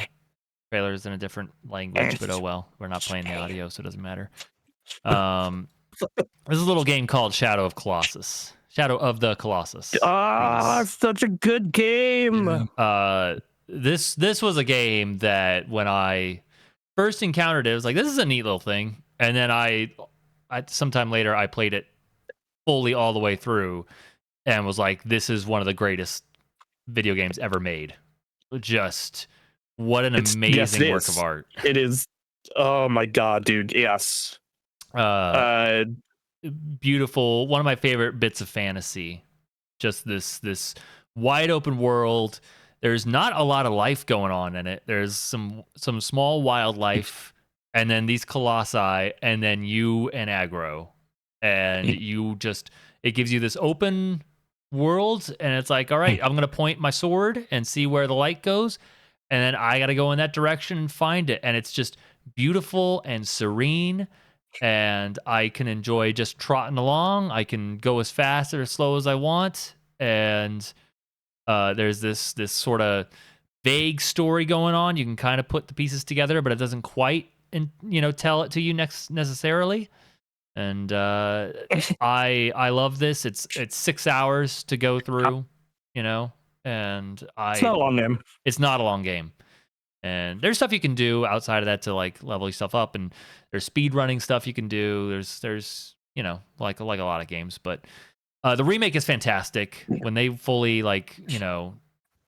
because they did like an upscale like kind of remaster that was pretty good, but then they went and PS3. And then PS4 they went and did a much better job. That game they did a great job with that. Yeah, that's actually free on Plus, middle, and premium tiers. If you have not played Shadow of the Colossus, that's the way to go about it. Oh my god, you should give it a shot. I really gotta play Shadow of the Colossus. I've always found it very artistically interesting. Yes. It feels very just inspired. Thematically, there's so much going on. There's so much clear intent baked into the game, and it's always very much interested me. There's a video I love that is a fun rabbit hole to jump down if you're ever interested. Jacob Geller called The Decade Long Quest for Shadow of the Colossus's Last Secret. Ooh. Yeah, I've always been very interested in the game, but I've never played it because it seemed like a bit of an undertaking. It's not. Actually no, it's not that long. So it's the biggest really hurdle now. Yeah. There used to be two hurdles. One was the frame rate would be garbage at a lot of times, and points. when you were playing the PS2 game, like you just kind of accepted that. They've obviously fixed that in redoing the game. So now the big hurdle is just getting used to the controls. It's kind of weird. But they even modernized the controls a little bit on the remake. Did they? I haven't played the PS2 version in a while, so. But it's something that like you can get it. It's not hard to figure out how the game works. It's simple. Like there's not a lot of like super big depth to the game in terms of gameplay. Again, when you watch speed runs, there's some crazy stuff you can do, but just playing the game as intended, like it's not super complex at all. It's you climb the guy, you stab the guy. Climb the guy. So you watch you for find patterns. A way to climb. Look, no. Yeah, it's it's basically a very violent puzzle game. So yeah, I love this game to death. I love to pick it up every once in a while and check it out again. That's the number of times we have done, lists for GameCraft. You made your personal lists. The amount of time Shadow of the Colossus was my number one. It is a game that, like, it's one of the few games I can say that was a single player game that was like not a concept my father was interested in, but would like very sit and intently watch me play. Like I remember like multiple times he would see me playing it and just stand in the doorway or like sit in the living room and like watch me go through it. Yeah, because he found it interesting and fascinating. So yeah. My primary memory of Shadow of the Colossus, I played it a little bit in the Team Ico collection, and I didn't get very far. But what I always remember about like Shadow of the Colossus, it was one of those pre-360 games, 360 generation games that did cinematic scale. So there's like Twilight Princess, the Shadow of the Colossus. There's like those two games I always thought, like, can PS2 and GameCube do scale? Yes. How did they do it? Shadow of the Colossus, Twilight Princess. And other games have done like big draw distance. Halo 2 looked really good. I'm sure Final Fantasy has always looked good. But like as far as like that cinematic, refined, big scale look, Shadow is always like one of the first two games that comes to mind. Yeah, that was a big thing about this game, was like the time that it was made, like draw distance and size of the monsters. You're like, how are they doing this? The frame rate being really bad explained why. I mean, yes, like, the poor thing couldn't keep up. But the game ran at 30 and would often crash to like 22. Right, but like you see the game as it is, and like it was the right call. Yeah, and hey, that PS4 version that runs at 60. Yep, especially on PS5. So you're good. Yeah, you're golden. So that's it. Yeah, all right. That's me up next. So next on my list is a lovely puzzle game, Luminous Electronic Symphony. Ooh. I love all puzzle games, but I really love me some block-based puzzle games. Tetris, Meteos, Luminous. God, there's one more. Puyo Puyo Tetris. Like, all of those games just trigger the happy chemicals, and I feel like Luminous is the one that does it better than anyone else. And Electronic Symphony is the one that added a bunch of fancy online support for like friends lists and leaderboards. And it's also the one that added a little extra depth with like super moves and power-ups. And it was just, y'all know I love handheld gaming and handhelds. Yes. They're sick. They're awesome. Especially, and like Luminous Electronic Symphony was like perfect for a widescreen experience, which was what the Vita and PSP were. And it was also just this game where the colors popped and it was just addictive, dude. I remember I used to work a job that had a lot of downtime, especially on grave shift. And I would literally get all my stuff done the first 4 hours. And the next 4 hours, basically stand guard and play Luminous for 4 hours straight. And it was awesome. and I would, and it was one of the only games I have seen on leaderboards where I would have friends message me or friends borrow my Vita to try and beat the high score, and I had 2 occasions of someone going, "How did you do this?" And I was like, I don't know, play it for 4 hours straight without dying. It's not that hard. Yeah. You just get so like just the puzzle element of like a Tetris style game set to music, because the speed of the game goes by the music, is so fucking addictive. Like the puzzle game element I love of Tetris mixed with the rhythm game element of Lumina of a rhythm game is just, it locks me in and gets me in a flow state better than almost any other game. And the fact that it is a perfect portable experience adds on to that. And then just, yeah, I was hooked. And the Vita one so far is the best one. I'm hoping that this new one that's out Tuesday, Luminous Arise, jumps ahead of it. Nice. And yeah, so I'd never heard of that game. It's really cool. Yeah, if you love Vita or Vita emulator, Luminous Electronic Symphony, hell yeah. And there is a demo for the new one on Steam and PlayStation. So, yeah, if you want to give it a shot. That's awesome. Yeah. All right, cool. Yep. I don't have much to say on Luminous. I was never, I I never encountered it very much myself. Yeah. So you guys need to try it. Try that demo. All right. Give the demo a shot. All right. It's a good time. Sweet. All right, that's I believe that goes to you, Mr. Ta. Your next one. What you got, Anthony? My 4th game, Mass Effect.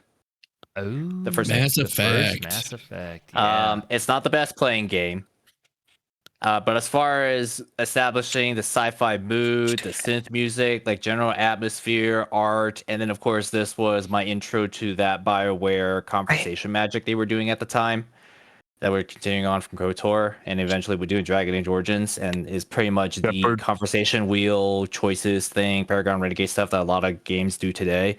Yeah, Mass Effect, the first Mass Effect for me. It was just, while it didn't play too great, especially today, it's just the whole cinematicness of it, and it felt like an interactive storytelling thing, and it's just this whole sci-fi universe that felt so, like, you wish you could be there. Yeah. Well, I wish I could be there and hopefully not get turned into a husk, but Yeah. yeah. So like there was just so many iconic scenes in that game that, 2 was really good too, and 3 was good. But as far as like scenes that would get me super hyped up and just feel very nostalgic every time I start that game on the Legendary Edition, whether on my deck or my PS or my PlayStation, every time I watch the beginning, the Mass Effect theme, every time I watch Shepard climb across the Reaper wreckage after defeating Sovereign, it's amazing. I love it. And so like that's where like all that cinema stuff that I do in my edits, a lot of it was inspired by Twilight Princess and this game. And I played maybe 5 or 6 playthroughs of Mass Effect 1, which may not sound like a lot, but I don't usually do 5 or 6 playthroughs of any game ever. Yeah, so yeah. Right. And that's what got me on BioWare train, all that stuff. I love Mass Effect. I love Mass Effect so much. I replay Mass Effect 2 every 2 is the best one for sure. It's the best middle ground. Yeah. Oh. Yeah, I didn't play Mass Effect 1 until surprisingly late. I've played it twice now. And that's because like the gunplay kind of bounced me the first time I ever played not great. Mass Effect 1. Like I literally got into the first section where you fire a gun and I went, ugh, and then I didn't play it. And they fixed that in 2 and 3. But having now played it twice, I think Mass Effect 1 is the best written of it is. Yes. I think that, especially given that they didn't have any setting information to work off of, right? When you're making 2 and 3, you've got Mass Effect 1 behind you. And so you've got all these characters and cultures and things that already exist and people already know about, and that you are exploring now the stuff that they've wanted to see, right? You're not trying to sell it in any way. And Mass Effect 1, it's just so impressive how much they built in that game for that setting. It's really great. And then the Reapers are incredible in Mass Effect 1. It's part of why Mass Effect 3 has such a huge problem, in that Mass Effect 1's setup of the Reapers as this like unknowable, just mysterious and powerful threat. You know, the line where when you speak to Sovereign and it's like, you cannot possibly understand, you know, it's like it really sets them up to be this impressive. It's a cliched line, but it doesn't feel cliched. Yeah, the way they did it, the method they did it, the context they did it, like it's like, you cannot possibly understand. Yeah, every alien says that, but somehow with the Reapers it's different because you only see one Reaper, and you're just like, oh yeah, and then you find out later in like subsequent games that it's like, no, they're gonna wipe you all out. They've done it before. That's how the Protheans got deleted. So you don't know the scale other than there's more than. You're feeling the effects of them the whole game too. Just the one Reaper is present, but the entire game, before you're introduced to him, there's this looming threat of like, you think Saren is the problem, but it just doesn't feel right. And and you're like, but how is he doing these husks? How is he doing this? Like they make it not make sense, which is so impressive to be able to establish the setting, establish what feels right, and then violate it so quickly. It's so impressive, and it gives you this constant feeling of like, I don't know what's going on, and then you finally get to that moment where they introduce the Reapers, and they have this sense of like godlike control, and then for it to build up to you finally fighting Sovereign, and you know, it's the entire galaxy gathering together with every single bit of force they have to take down this one ship, and it's like, and then there's like more of them out there. Good setup. Yeah, and then there's like, yeah, but there's more of them out there. It's like, oh gee, we're so screwed. Yeah, and then we're so fucked. I have always been someone who has preferred 2, but there are definite parts of 1 I appreciate. My favorite party member is a 1 party member in Rex. I love the music of that first game. It hits so good. It's perfect. They nail the style. It's just I'm more a fan of the color palette of 2. I tend to trend towards reds in general as a person.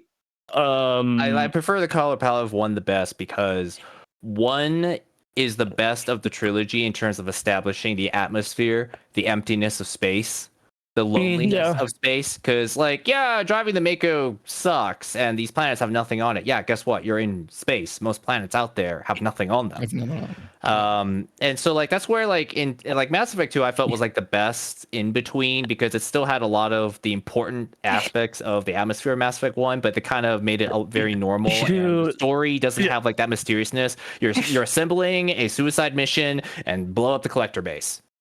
Easy. So I liked 3 for bringing some of that mysteriousness and a little bit of that dread back in.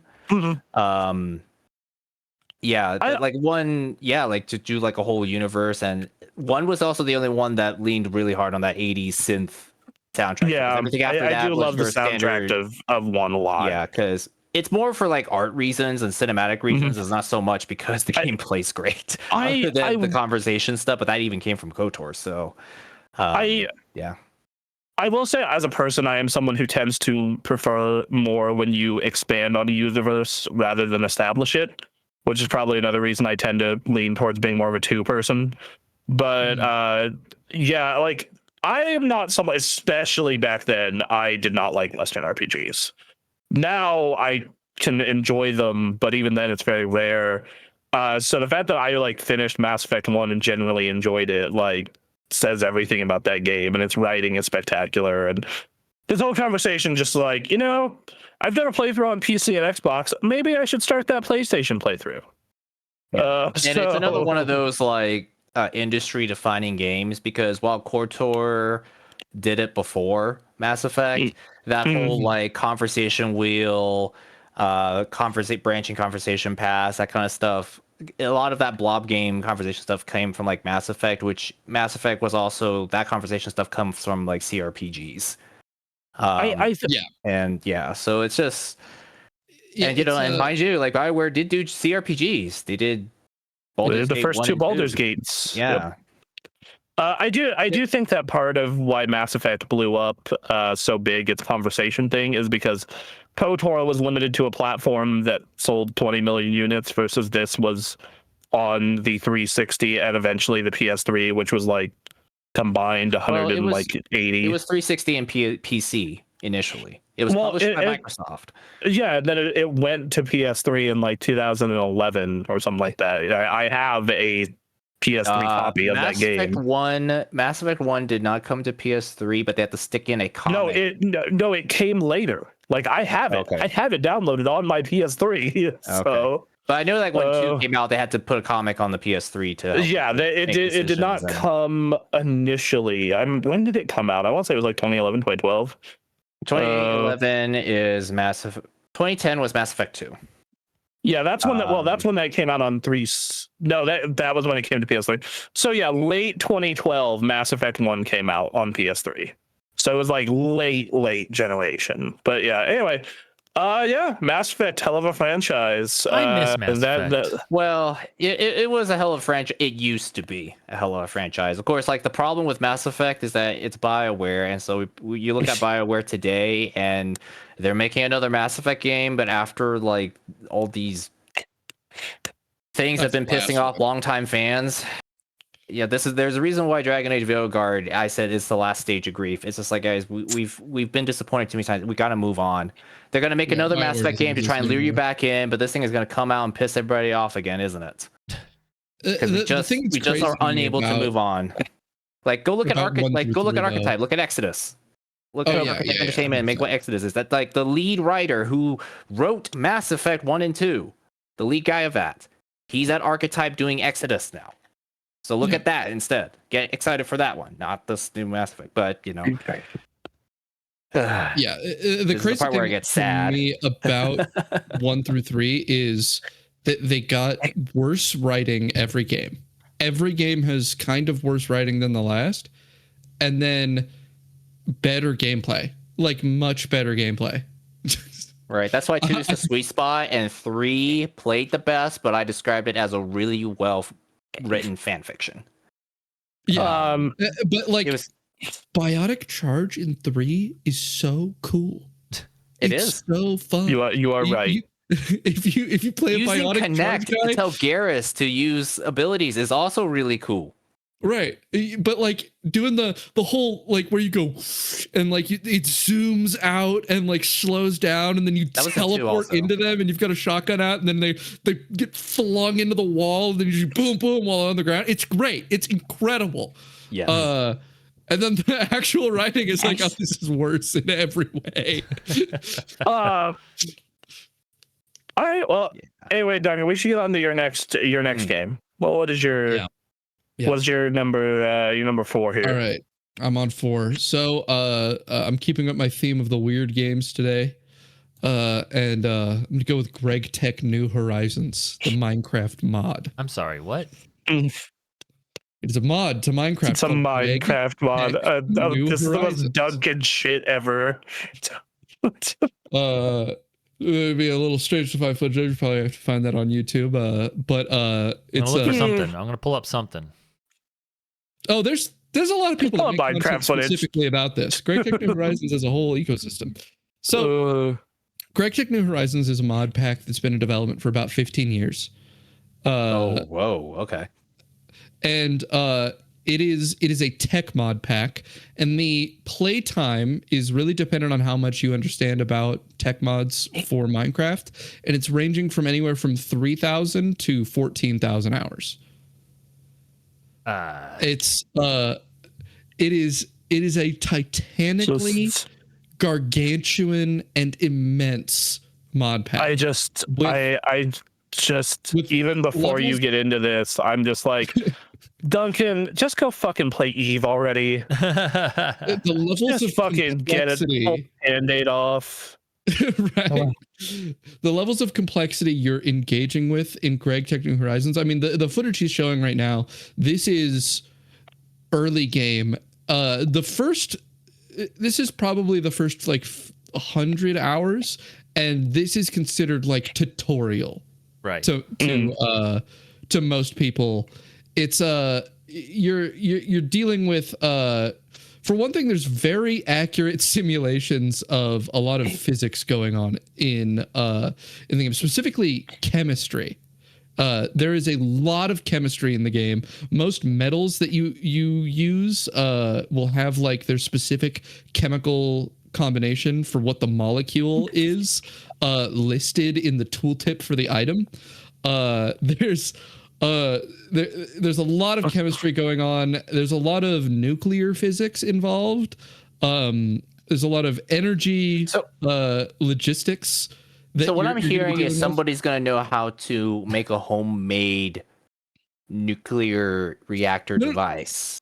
Not just that. In fact, there was this issue that recently came up where someone was saying, hey, it seems like the U.S. government may end up taking issue with this if you continue to develop the nuclear mods too much, because they have too accurate of a simulation of the creation of fissile materials.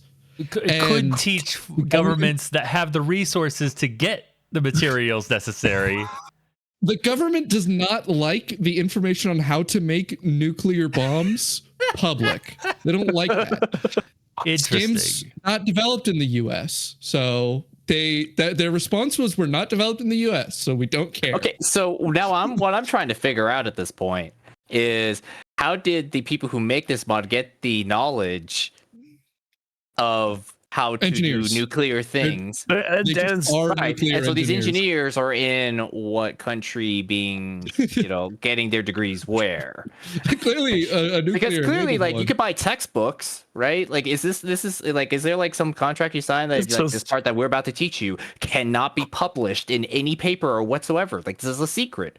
Because like if anything they're showing here can be found in a textbook, I mean that's public knowledge, maybe. I mean, you can. The thing is that you can learn how to make fissile materials in a textbook if you really try. And when you play a game like this, you do have to.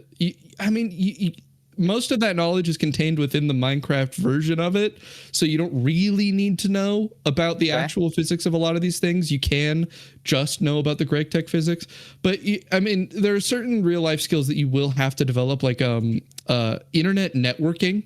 And like being able to create local networks, that's a skill that you actually just have to be able to play this. You specifically, there's a mod called Applied Energistics, which is the primary storage mod that people will end up using over the course of their playthrough. That uses it uses computer processing and like hard drives, and then you have to create a LAN network. An intranet to be able to transfer the items, because the items work as information. This sounds like a college university engineering lab as a mod. Set up a LAN network. This is the type of stuff that you would learn on a university level. This just sounds. So what you're saying, like this is how you get your PhD via a Minecraft mod. Effectively, is what I'm hearing. There's a joke in the community that everyone who plays this to a high level is some degree of PhD, usually in engineering. There's a lot of people in engineering that play this mod. That sounds about right. Yes. Because trying to get all this stuff in an actual engineering lab at university is very expensive and time consuming. I look at this and it's very clear why I could never be an engineer. Right. Yeah. Exactly. It's just so apparent. Yep. There's many different types of engineering. What I'm seeing here is like chemical engineering, civil engineering. No, maybe not civil engineering, but like nuclear engineering, mechanical engineering. Yeah, like it's there's like a lot of different of engineerings out there. There is a civil engineering aspect to the game, but you don't need to engage with it. it's very convenient if you learn how to plan your base and like make transportation easy. Because but you can't ignore it. There's probably would have been a lot more fun way to learn networking than the way I did it, which was studying for my Azure certs. Yeah, so, I like applied networking. Learning to like, I mean, there's also like this whole process of like learning to do offloading of processing because there's a lot of computing power that is used in applied energistics, because not only do they have storage of items in these hard drives, right? You create these hard drives that store items, but you can also create information drives. And the information drives, what they do is you can tell an output bus that output an item to here, and then tell an input bus to expect an output. Right. So you can have machines that are fully incompatible, like they're not meant to be compatible with applied energistics, that you can use with it still, because you can go just output item here, expect input here. And then you can create an information drive that specifically says that if you send this here, this will come out. And then you create another information drive that is put these items together to craft this in this way.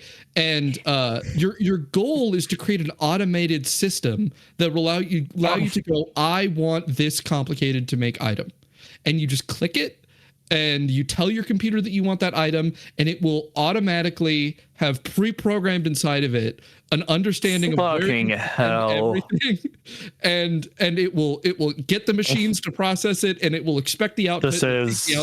It'll put it with the things it needs to do, and that can go hundreds of steps. In fact, it's necessary to do that to be able to get to the end, because the final crafting recipe for the end game item that is the ultimate goal of the game, called the Stargate, which effectively doesn't do anything, lets you teleport, which is something you can do much more easily. The Stargate has about 1.7 trillion crafting recipes that need to be completed to get the final item. Whose idea was this? And also, when you described that input-output machine thing, I was like, is this a Turing machine you're describing to me? Yeah, it's Turing complete. You can... Okay. This game is absolutely Turing complete. I feel like I feel like here that like we need to have a CS degree to understand. I'm sitting here watching some of these things on the screen, and I'm like, I bet we could create Mass Effect and be able to teleport to another galaxy by figuring out in Minecraft first. That's what I'm seeing here. I'm just, no, this is. I love that this exists. Oh my God. I love that it exists. It is not for most people to play. I was gonna say, I love that this exists. I'm happy for you, dog. But this ain't. Remember when Minecraft came out? It's like, man, you can build a house. There are zombies there. You got to protect yourself from the zombies. When Minecraft came out, one of my friends at the time, he showed me working a computer memory in Minecraft. Yeah. Granted, this thing is absolutely enormous, but it ran at only 1 hertz. But it is functional computer memory in 2011, 2010. That's vanilla Minecraft too, and they've advanced that technology to the point where they have I think up to 1 kilobyte of memory. And it's, which, hey man, slowly making it so you can go to the moon in Minecraft. Right. It's you try this in like any other sandbox thing, it would crash the whole thing before you ever get to that scale. But somehow this thing keeps working. It's rather fascinating. A big problem that Greg Tech has is that by the end game, you're running so many complex computations on your computer that really no computer could properly run it. Yeah. Just watching Aaron's facial expression. What the fuck did I just watch? I need to see this again. Yeah, he's got a series of pocket universes. Holy hell! What? So what those are is that they are those are antimatter annihilation devices that generate power, and that is a pocket solar system that you create that has specific planets that are made up of specific materials, and so you kind of balance it to output enough matter of a specific configuration. Like you're like, oh, I really want like lots of iron. So you make a small solar system that is contained within this pocket dimension that has an excessive amount of iron. And then those things that he was flying through, those are antimatter like annihilation arrays that have a contained antimatter reaction where it's creating equal amounts of matter and antimatter to annihilate itself to create a shitload of energy output and then turning that into electricity. That's amazing. So I have to ask, what are you specifically doing here? Yeah, like, so I'm a baby. I've only ever made it to high voltage. The separated stuff in this game is that you're separated by the amount of electricity that you're capable of generating, is basically how the tiers of the game go. And they all go in factors of 4. So you start out at steam, which is you're not making electricity, you're powering things with steam. And then low voltage, which is like 4 volts to power a machine, and then 16, and then 64, and so on and so on and so on. So I've made it to high voltage. What's high voltage? Like 256? That's 64. Oh, okay. So I have like one 64 volt machine that I operate, and it took, I think, about 200 hours for me to get to that point. And it's an electric blast furnace that I'm running. It's not a deeply complex machine. It's a multi-block, but it's only like it's got like heating coils and stuff, but nothing too crazy going on with it. And then I have a lot of coal creating creosote oil to go into boilers that boil to create steam, and then the steam is going into turbines to make electricity. So I am a baby on the scale of where you end up going in Greg Cook New Horizons. This is amazing. I feel like this is what the mind of a mad scientist functions like. Mere mortals like us cannot understand. Well, that's the machine. That's an electric blast furnace. That's the machine I've made. It's just a much more advanced version of it. Because he has electric implosions. I have two things to say. One, I've thought about, like, people say, like, we wouldn't want to conquer the universe and know everything because we'd get bored, and I just think, no, we won't. We'll make shit. No, we won't. we're gonna mess with things until we can't mess with them anymore, and we'll just keep finding ways. The other thing is, it's only just now occurring to me that Minecraft might be a really cool medium to like learn mathematics and try to learn knowledge that I otherwise would not learn. It has started to get involved in some schools and like some school computer labs and whatnot. It's actually does exist. There's a version of Minecraft called Minecraft Education Edition that they put in schools, but I mean, none of that even closely approaches the kind of education you undergo when playing a thing like Greg Tech. I mean, I know so much about how bees breed now that I didn't know before. Right. Because you have to breed bees. This mod is made by a team of how many people? So it's all volunteers. Of course it is. And how many volunteers? Like 100? It fluctuates, but it's usually like a dozen to like 24 people. Okay, because I'm sitting here still waiting for Sky Oblivion to come out, and meanwhile, granted, like different development teams, like they probably started on this way sooner, but I'm still waiting for Sky Oblivion to come out, and then they made this whole entire engineering, physicist, chemist thing with alternative universes, and I'm just like sitting here and I'm just like, their dev what kind of process level of madness does it take to like make this exist? Their dev process is so smart and fascinating. So this game has a wide variety of things you're doing. Like most of what you're seeing is the tech, but there's also magic. There's like crafting spells and shit. Great. Okay. And what they do is that each aspect of the game has a dedicated development team. So there is the magic dev. There is the lead magic dev. He just works on the magic stuff. And that's all he does. That's a cool job. And then they have a lead bees dev. It's just the guy that works on the bees. He figures out the bee stuff. That is just a toilet in space. There's a guy dedicated to computer chips. There's a computer chips guy. I just Um, let's Yeah. Okay. It's great. I'm If sorry. you have the wherewithal, I highly recommend it for anybody. Okay, that's amazing. all right, People should check that Aaron, out. what's your number 4? We'll do 5s, and then we'll have to push the rest of this to next week. Yes, but I'm enjoying this conversation. This is a fun time. Yes, this is a good time. Yeah. Nice little 2 weeks off from the news for y'all, and then we can go back to your.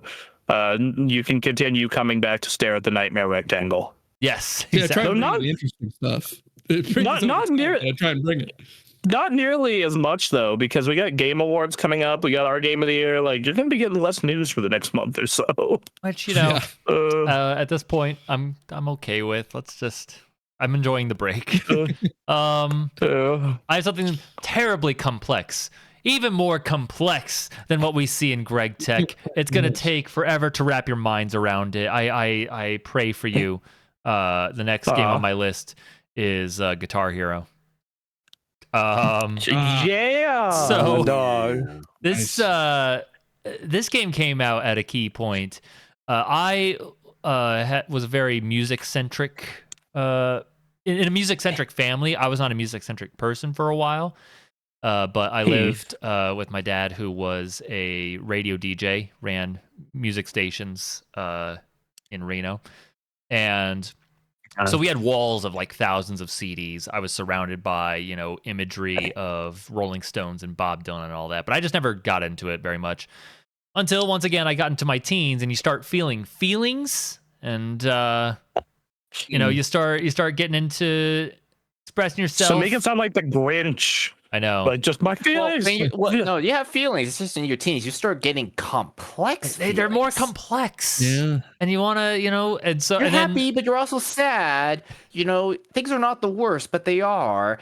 How? And you kind of want to be sad a little bit. And this is like, 2003, 2004, like 9/11 happened a little bit ago. The Iraq War is happening. Like, the bad stuff's happening at the same time. And my little mind can't comprehend all of it. I just posted a GIF in the Arbiter chat that you may want to show regarding this conversation. No. I don't think I'd be able to share that, but on the stream. But yes. There's another movie that came out around that time, the Jim Carrey Grinch. God, it's one of my favorite. It might be my favorite holiday movie. It's up there for sure. There. It's a fantastic movie. But help me! I'm feeling. Yeah, and so around this time, School of Rock came out. It was a fantastic way of introducing a generation to rock and roll music, and this was the time when rock and roll music was having its renaissance. We would later learn it feels sort of kind of like its last gasp. This was right towards the push upwards. As someone who just bought tickets to a rock concert and saw how low the prices were, yeah, it was. I mean, well, so it's the two extremes now. It's either really low, or you're going to one of the like legendary acts who were part of that last push, and it's hundreds of dollars. Like I had a friend say blew an insane amount of money on a festival that has like MCR and a bunch of stuff at it that's coming soon. I'm just like, yep, yeah. That checks out. Yeah, but like newer rock bands or the ones that weren't one of those acts, like, brother, right?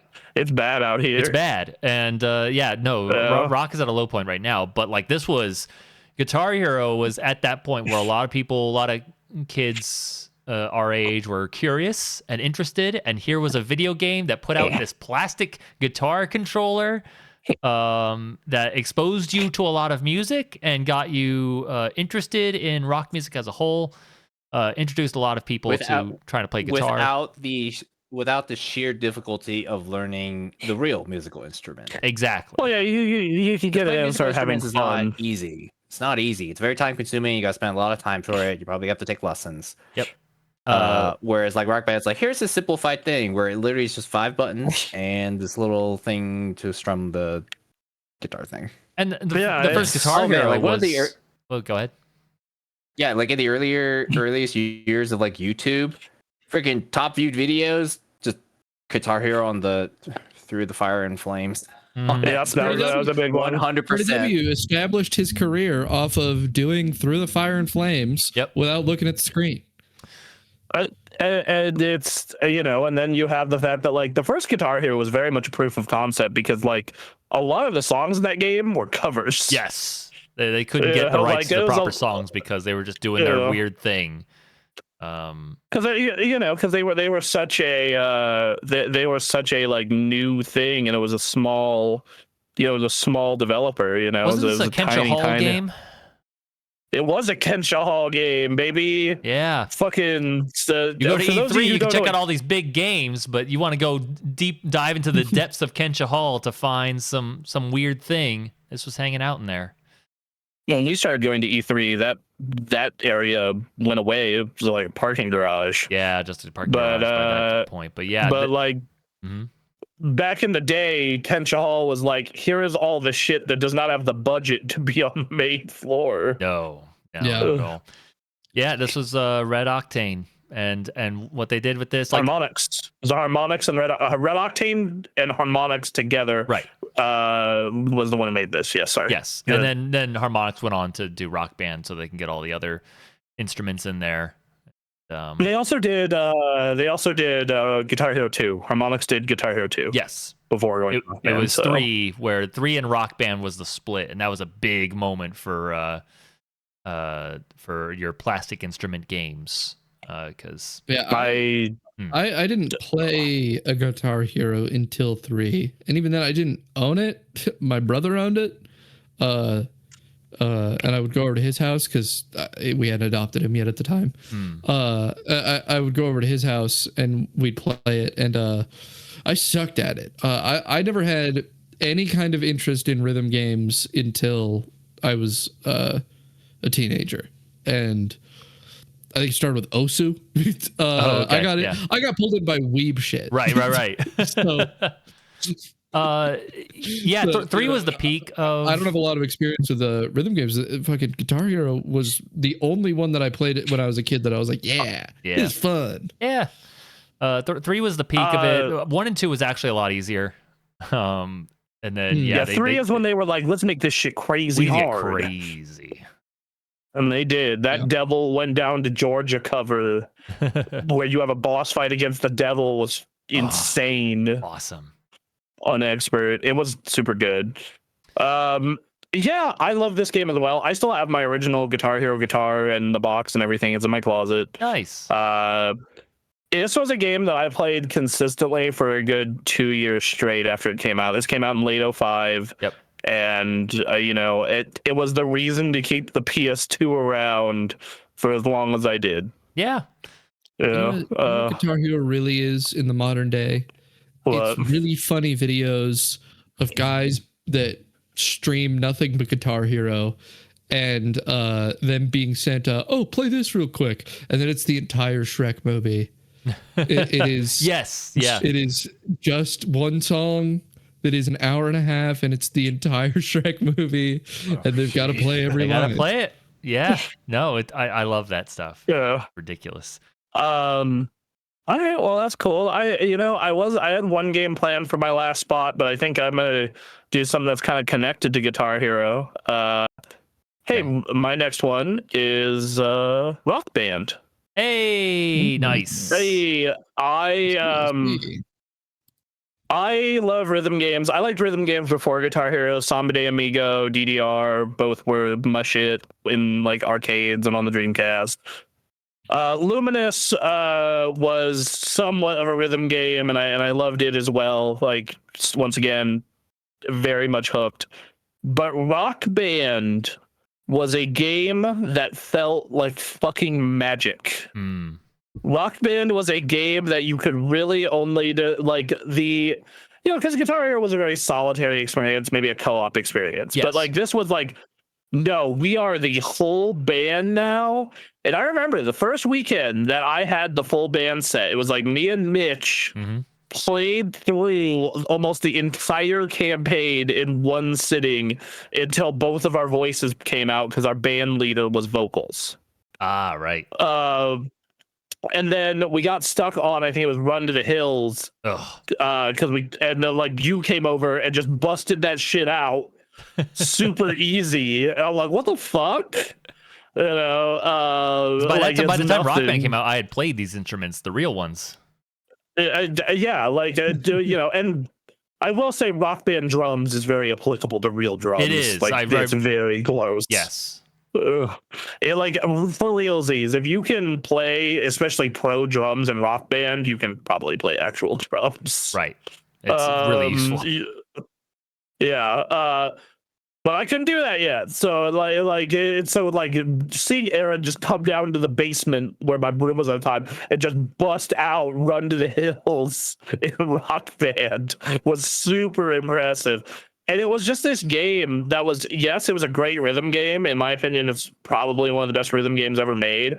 But it's also one of the best co-op games of all time ever made. Yes. And I remember there was a good 3-year period where every other weekend, we would have a group of anywhere from 3 to 5 people at my house playing fucking Rock Band. Mm-hmm.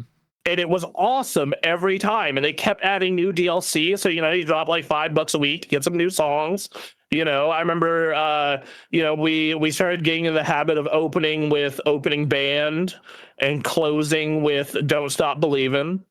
And the reason I put Rock Band 1 is because that's the one that really sucked me into the series.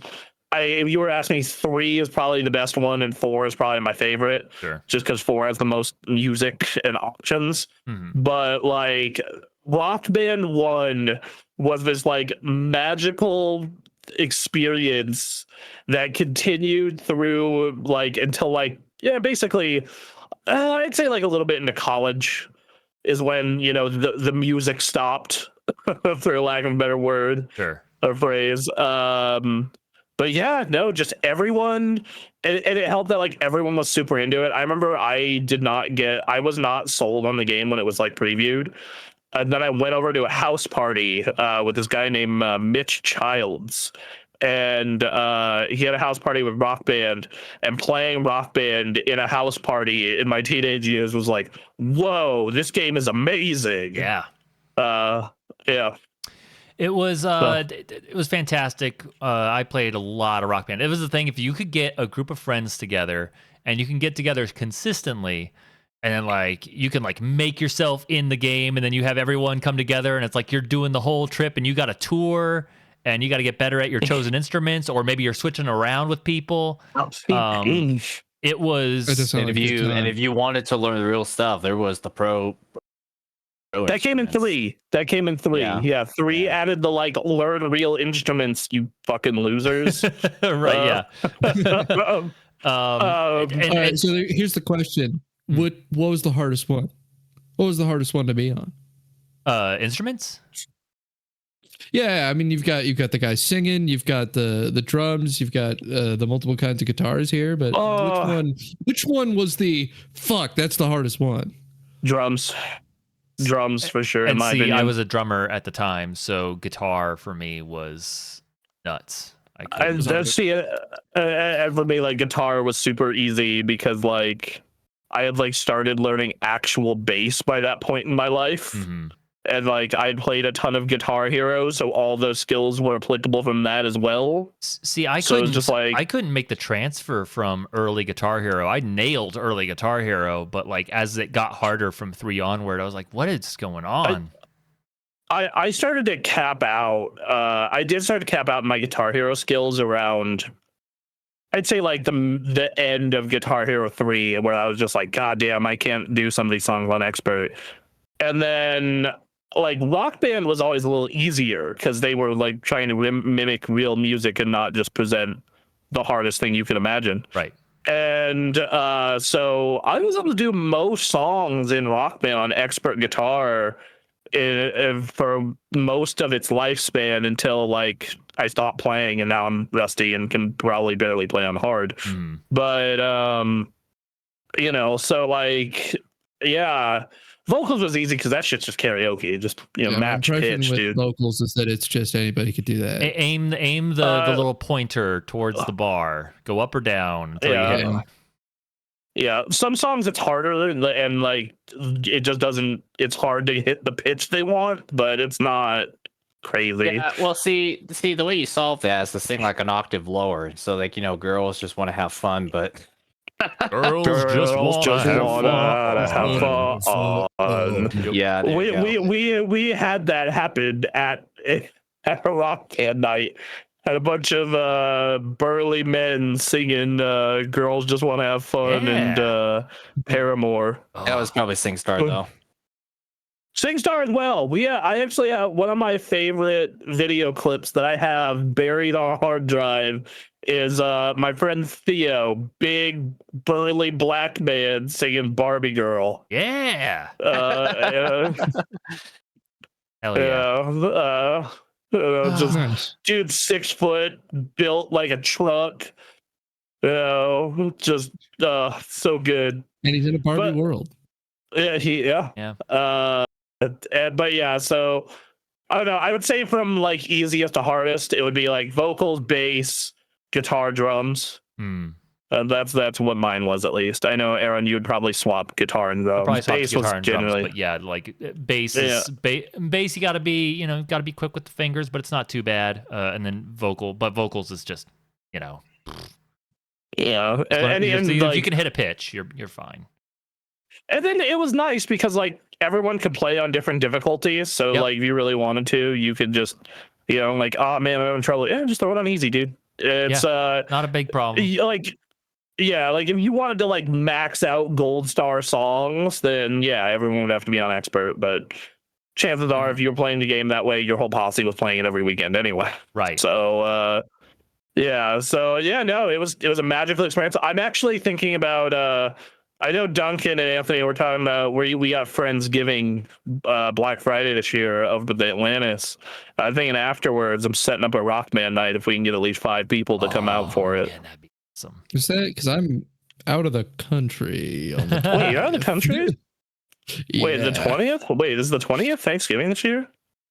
No, but from the 20th through to what was the day? I'm there for 9 days. Wow. 20th through the 29th. 30th. Oh, the 30th. Okay. 30th is when. Oh shit. Okay. Well, never mind then. What country are you going to? Japan. I got invited to go visit somebody. I'll talk about it. We'll talk about it after this. Yeah. All right, we'll talk about it after the show. Anyway. But yeah, rock bands, incredible. Yeah, rock band. Incredible co-op game. What do you got, Mr. Todd? Well, so since we're doing 5, and I may not be on the show next week because things. I'm gonna pick a very recent game, so that way, like there's like some comparable to like, hey, there's a game today that I can enjoy a lot that lines up with what I want. Okay, that's The Alters. The Alters. The Altered. The Alters. Yeah, so it's a game by 11-Bit Studios. They did Frostpunk. The Alters I like to describe as it's a light survival game, and it's also management. And so basically the premise of the game is crash landing on a planet, and you're part of a mining company, and you're supposed to extract this material called rubidium, which is like a sort of multi-dimensional kind of time transcendent Does it thingy. make you rapid? It can. Sci-fi stuff. And so you're to extract this for the Ally Corporation and bring it back. The problem is that on the landing, Jan Dolsky is the only survivor. And so he finds this out. He finds the giant circular wheel of a base. And so it's like, okay, so there's just one guy by himself surviving the base. But the thing is, he can't do everything by himself. So to do this, he has to effectively make clones of himself based on a critical decision that branches from the timeline that he lived.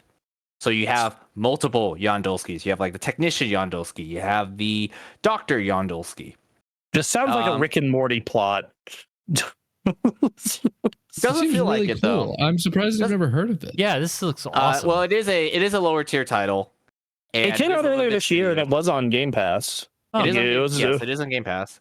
It's like they say it's a survival game, but I say it's light survival because it's not like DayZ where you have to manage bandages and all that kind of stuff. But you do have to get your materials. Right. You got to craft stuff, and you got to like make all these objectives and craft these items or complete these objectives before the giant irradiating sun comes by and irradiates you. But it's not just the survival aspect, but this is also a combination of managing people, learning about them and their stories and how they get along and all that stuff. So really, it's like a combination of the management aspect that I like, which Sensory 3000, Age of Wonders, Civ, while also having the people aspect and the conversations and knowing about them, all this people depth stuff. Mass Effect 1, Dragon Age Origins, Baldur's Gate 3, Expedition 33. So it's just like you put those two together, and this is the first game that I can recall it's the first game in an extremely long time that when I start playing this game, I don't stop until like 5 or 6 hours later. Wow. And I can't remember the last time I played a game for 6 hours straight. That wasn't some WoW raid obligation. You know, like that one, okay, great. You show up for 4 hours, you raid. That's a planned schedule thing. But like just picking up a game, because I'd started a second playthrough of this game just to get footage, and what ended up happening was what was supposed to be, I'm just going to get some footage, turned into a whole playthrough again over the course of a week. That's cool. That's cool. So yeah. That's awesome. Anyways, that's a sneak preview of the review I have in the works, actually. Ooh. All right. Yeah. I probably took longer to explain the game now than my review, but I think maybe the review will do a better job of summarizing it, because when you think management and survival together, that's a bit of a weird combination, but 11-bit is really good at that. Also, it's pretty stressful because 11-bit is really good at making stressful management games. Frostpunk is one of those. Okay. Right. Yeah. Yeah. So absolutely love it. Is it the best game I played? As far as putting my professional hat on, no. But is it one of those games where I'm just like, I freaking love this. I didn't know I was going to play it this much. Oh yeah, absolutely. Cool. So that's a very recent game this year that really stuck out to me. Yeah, I've played Donkey Kong Bonanza. That's amazing. And Expedition 33. But as far as like a game that just like speaks to me so well, this is the most recent one. Fantastic. Wow. That's cool. That's a cool game. I gotta play that. Yeah, right. Oh, the visuals just look so dope too. Yeah, right. I do recommend watching the review first, because this game is not for everybody. Right. Because it is managing. It's not just like the light survival part, but this is like managing the base and managing people. And it is rather realistic in the way that you manage people. So if you don't like dealing with people, you probably won't like dealing with this game, because I've seen some user reviews on Steam that are just like, I did everything and these people are still like ticked off at me. Well, yes, that's because people are really finicky and they have different personalities, and you sometimes have to settle for getting along just well enough. So it's not for everybody. So like I do recommend like watching a review to make sure like this game is for you before you dive in. Of course, you know, you can still play for 2 hours. You can play it on Game Pass and try it out. Sure. Speaking of which, Anthony has a review of this coming soon that you should all watch. Yes, I just said that. Looking forward to it. I'm looking forward to it. If I can just edit the thing and not like slowly piece it together over the course of 3 months. Yeah. But yeah, no, visually it kind of reminds me of Returnal, which I did dig Returnal's art style. So I don't know. I still have I have Game Pass through January before I'm done with the sub, like when I'm paid through January. So I don't know. I might give this another look. Nice. Yeah. So yeah. All right. That leads you to your fifth one, Donkey Doos. Yes. All right, I'm going to go with a pretty niche title here. Jet Island. I think I've heard of this game. Jet Island. Wow, what a pull. I brought this up before. It's a is this that VR game? The VR board game. Not board game as in board game, but like hoverboard. Yeah. So Jet Island. Jet Island is a VR game. And it's a single dev title, and it's you have a hoverboard, you are a robot, and you're in a big world. You have Iron Man booster gauntlets, like you can fly, you go and you can fly around with those, and then you also have grappling hooks, and so you can web sling like Spider-Man on your hoverboard in this big open world, and yeah, it's really fun. There is, it's very bare bones. That is the whole map there that they're showing off there, and it's there's really like 4 things to do. There's 4 bosses. You have a gun, right? And you have this laser gun that you charge up, and you could shoot a big laser shot. And there's 4 bosses with a big crystal in their mouth, and you got to fly and board and sling around until you can get up to them, and then shoot their crystal. This game, I remember there's something very nostalgic, like 2000 nostalgic about the way this looks. I remember watching original Xbox, kind of very nostalgic. I remember watching Aaron stream this game and thinking it looked so cool, but also watching it stream it, I got motion sick within like 10 minutes. I was like, okay, I can't. Important warning. Yeah. If you can't handle like the worst possible version of VR motion sickness, like this does every single thing that could possibly trigger motion sickness. I unfortunately. So what you're saying is that if you want to train to be a pilot or be an Air Force pilot, you have to pass the motion sickness test in this. Exactly. Step 1. Unfortunately, the only VR games that don't give me motion sickness are games where I'm a pilot. Car games, your Gran Turismos, your Star Wars Squadrons. Because of the stationary pilot games, I have no cockpit. issues. Yep. I can play Star Wars Squadrons for hours. And then how it would feel in real life. And then stuff where you're stationary, like Beat Saber, Pistol Whip. Like stuff like that. Like, I love Half-Life Alyx. Half-Life Alyx is still the gold standard for VR games. I can play it for about an hour before I get sick and need to lie down. So, so particularly the thing I bring up Jet Island 4. Yeah, like watching this footage, I'm just like, oh Christ. Right. There is one moment where so there's a hole. There's a hole in the ground that you can find. Bottom of the sea. And this hole in the ground has a bunch of boosters on it, and it's like a little dungeon. It's like a little dungeon you go through. You do some obstacles. You board through it really quick, and then at the end of it, there's a really big hole with a bunch of boosts. Right? There's these blue cubes that make you go really fast. So you accelerate super quick, and you're going through these tubes, and you're flying around every which direction in the tube. And then as you exit the tube into this giant underground complex with a huge tree inside. And then the tree has a big robotic lizard climbing on it. I think they showed it earlier in the footage briefly. It's impossible to capture on video, like even what it actually feels like to enter that room. The sense of scale and grandiosity is huge, and it's extremely amplified by how fast you're moving. Like, the amount of ground you can cover in this game is huge. There it is. That's the room. And you go into this room and you see that thing crawling around the tree, and its giant face slowly emerges, and it's like it's this cinematic moment that was so impressive to me that like fully sold me on VR.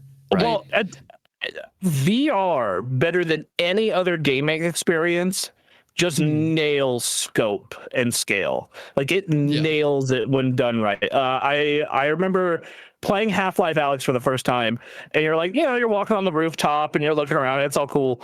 But then you see the Strider literally walk over to you, and you look up, right? And you're like, holy shit. And in Half-Life 2, it doesn't even feel that big. Like, you look at that in like Half-Life 2, and you're like, oh yeah, it's like when you play it in Half-Life 2, but when you play it in VR, it feels like it amps it up to like it becomes a fucking million. Like, I had a crazy similar experience with Skyrim, where the tower that you run into in the beginning of Skyrim when you first get attacked.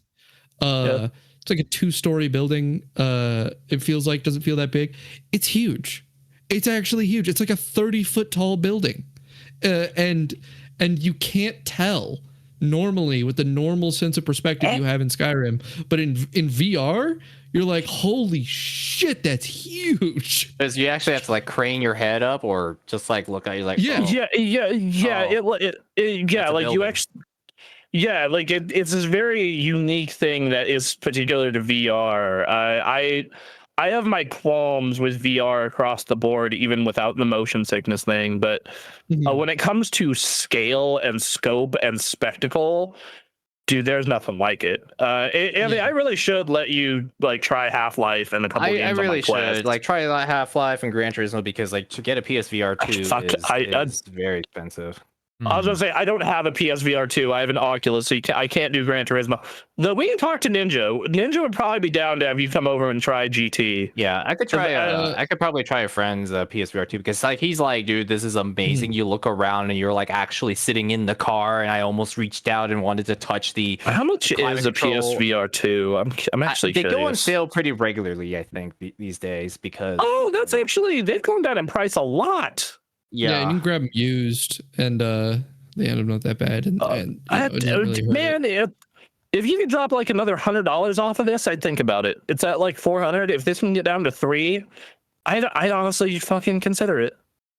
Because I hear it's like the best VR headset, and it's fucking incredible. I'm just not willing to pay that much for it. But I'll tell you, the Quest 3 is really good. The Quest 3 is really, really good.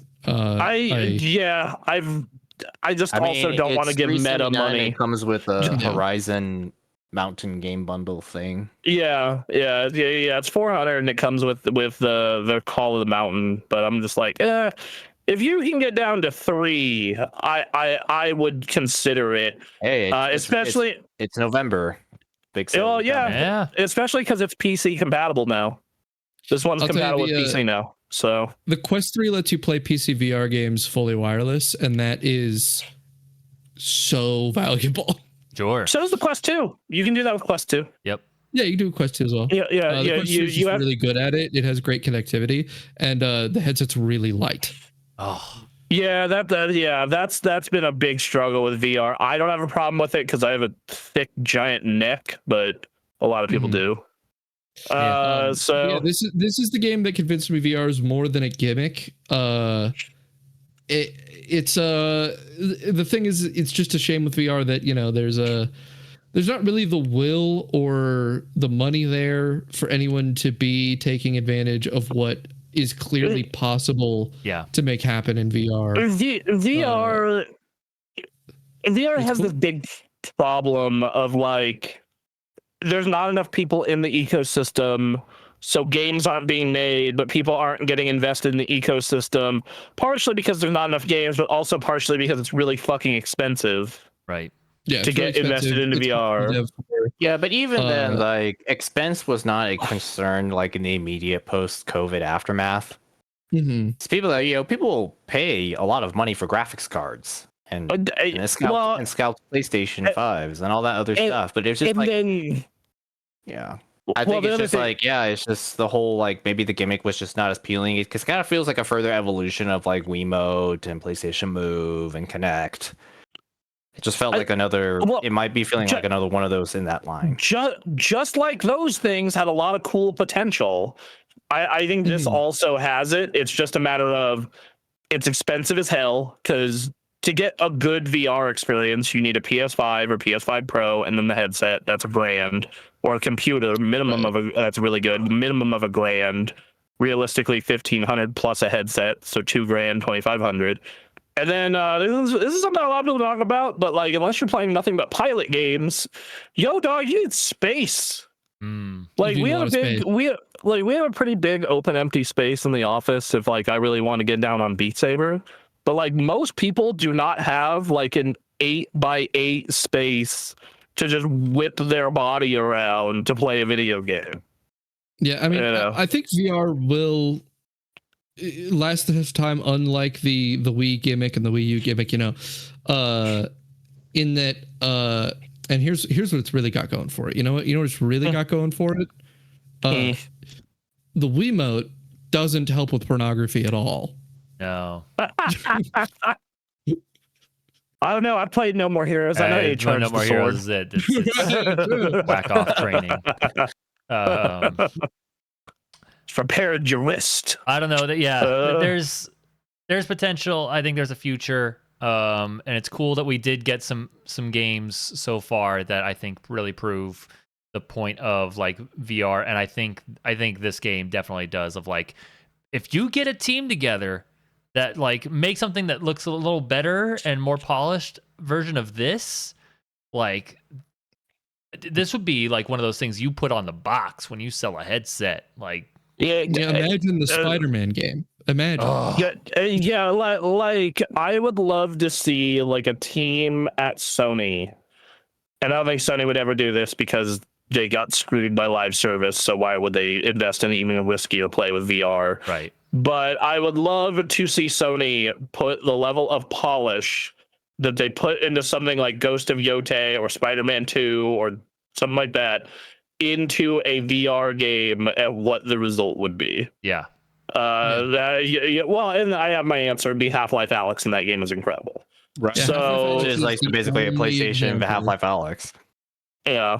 Half-Life Alyx is the only example of a company really going and taking VR seriously as a development medium and making something that really tries to use the tech. And I mean, it's everybody says it's incredible. It's a great game. I think if you like the Half-Lives, you should give it a look. Yeah, it's the sort of thing where, you know, VR, it has this potentially, there's clearly stuff you can do in VR you cannot accomplish in video games otherwise that it has a big advantage with. But I mean, we're a ways out. We're a ways out from ever really getting it big. It'll be there one day, but I mean, I'm happy that Meta, you know, decided we're gonna set $1 bajillion on fire. Yeah. To create a bunch of VR technology. I mean, that just it resulted in a lot of better consumer goods for VR. Their intentions were poor, but because it didn't work out as a financial play, the only result that really came out of it was an upgrade in consumer VR goods. I was honest to God shocked that Sony not only did PSVR 2, but every single goddamn state of play has like 1 or 2, sometimes more VR games. It is wild to me every time it happens. I'm like, you're still smoking out? I'm glad that it's when PlayStation's one of those few companies that it can be out here trying to crack that. I think there's something to crack eventually. It's Steam or PlayStation. I think when it gets I do think when it gets affordable enough, Nintendo is going to go hard and do it. Yeah, I think when it didn't they like do some really experimental thing with Labo? Yeah. So I think that Nintendo has had VR on their mind and AR in their mind for like 30 years. Yeah. And they're just sitting here going like, oh, when it's cheap enough, man. When it's there is some engineer. They know for sure that it's not yet, but they want it. Yeah, like Nintendo is just like sitting there like, oh man, the second that we can get this at a mass market price point. The second the industry gives up, Nintendo succeeds, and every boardroom will once again be left bewildered. It's happened. It happens every time with them. Like it's Sony gave up on the Vita, and then like the Switch came out, and then like the Vita engineers like, see, it's what I was trying to tell you. It's like Nintendo. I feel like Nintendo is and like to a lesser extent, but Apple as well are both companies that are like they have mastered timing the market in a way that is almost comical. Yeah, Meta in the case of Apple, I don't know about the Vision Pro because that's the Vision Pro is way too early. The Vision Pro was too early as well. The thing about the jump from a Quest 1, which is what I had. So I have a Quest 2. First I had a Vive, then I had a Quest 1, and then I jumped to Quest 3. Right? I love that you keep investing in VR. 3. Most people just buy one and stop. You're just like, no, it's gonna hit eventually, baby. The jump from Quest 1 to Quest 3 was huge. The Quest 3 is like such a massive improvement over the Quest 1. I'm surprised you didn't at any point in this consider getting an index. Like I've heard the index is the shit. It's just very expensive. Yeah. Yeah, it's $1,000. $500. The Quest 1 when I got it was like 400, and the Vive I got a Quest 2 on sale for $200 and like during COVID. Also 500. I have effectively bought over a Vive like in price, but I did that over the course of like 5, 6, 7 years. Like I feel like my next VR headset, whenever I just choose to upgrade, is oh shit, we got a raid from Cartbale. Hey, Cartbale, it's holy been a shit, while. Cartbale's streaming again. Thanks. It's been a hot minute, my boy. We're talking about VR. My Chooms, what up, Choom? What's going on? Yeah, but no, like I feel like the next time I invest in a VR headset, he is back. He is returned to the world of the internet. He's been keeping up with our podcast though. At least that's the impression I get from his Discord. It's fun. Well, of course anyway, he is. All of you are, right? Yeah. Particus Radicus. So but yeah, so it's VR. Like I think the next VR headset I can get, unless I like can get one dirt cheap, like 300 or less. Hey, thank you for the follow. Thank you very much. But unless I can get one for like absurdly cheap, he listens to it every. Oh well, thank you. Unless I can get one for like absurdly cheap, like just $300 or less, I am probably going to wait for a huge upgrade, probably whenever Valve does another one. And get like so here's the thing with reinvest. I'm sorry. So like Quest 2, have a Quest 2. Yeah. I love my VR headset. Play Jet Island. Jet Island is fantastic. What a great idea. I'm a big fan of Stride, just Mirror's Edge, but in VR. And there are a couple other games. The Resident Evil 4 VR version is Resident Evil 4, and I have a blast playing it. But yeah, like it's expensive. I've already spent money to do the PC and have a headset of some sort, and it's like I would like to upgrade, but there needs to be a game there. It is plugged in right now. That headset is plugged in. I've got the wire somewhere around here to plug it into the PC, and it's like there needs to be a game right over there that pulls me away from what I'm doing on a console or something to go specifically set up VR and get in. And I love these games, but I don't know. I want an MMO. I want an MMO in VR. They've tried. It wasn't good. Orbis was not great.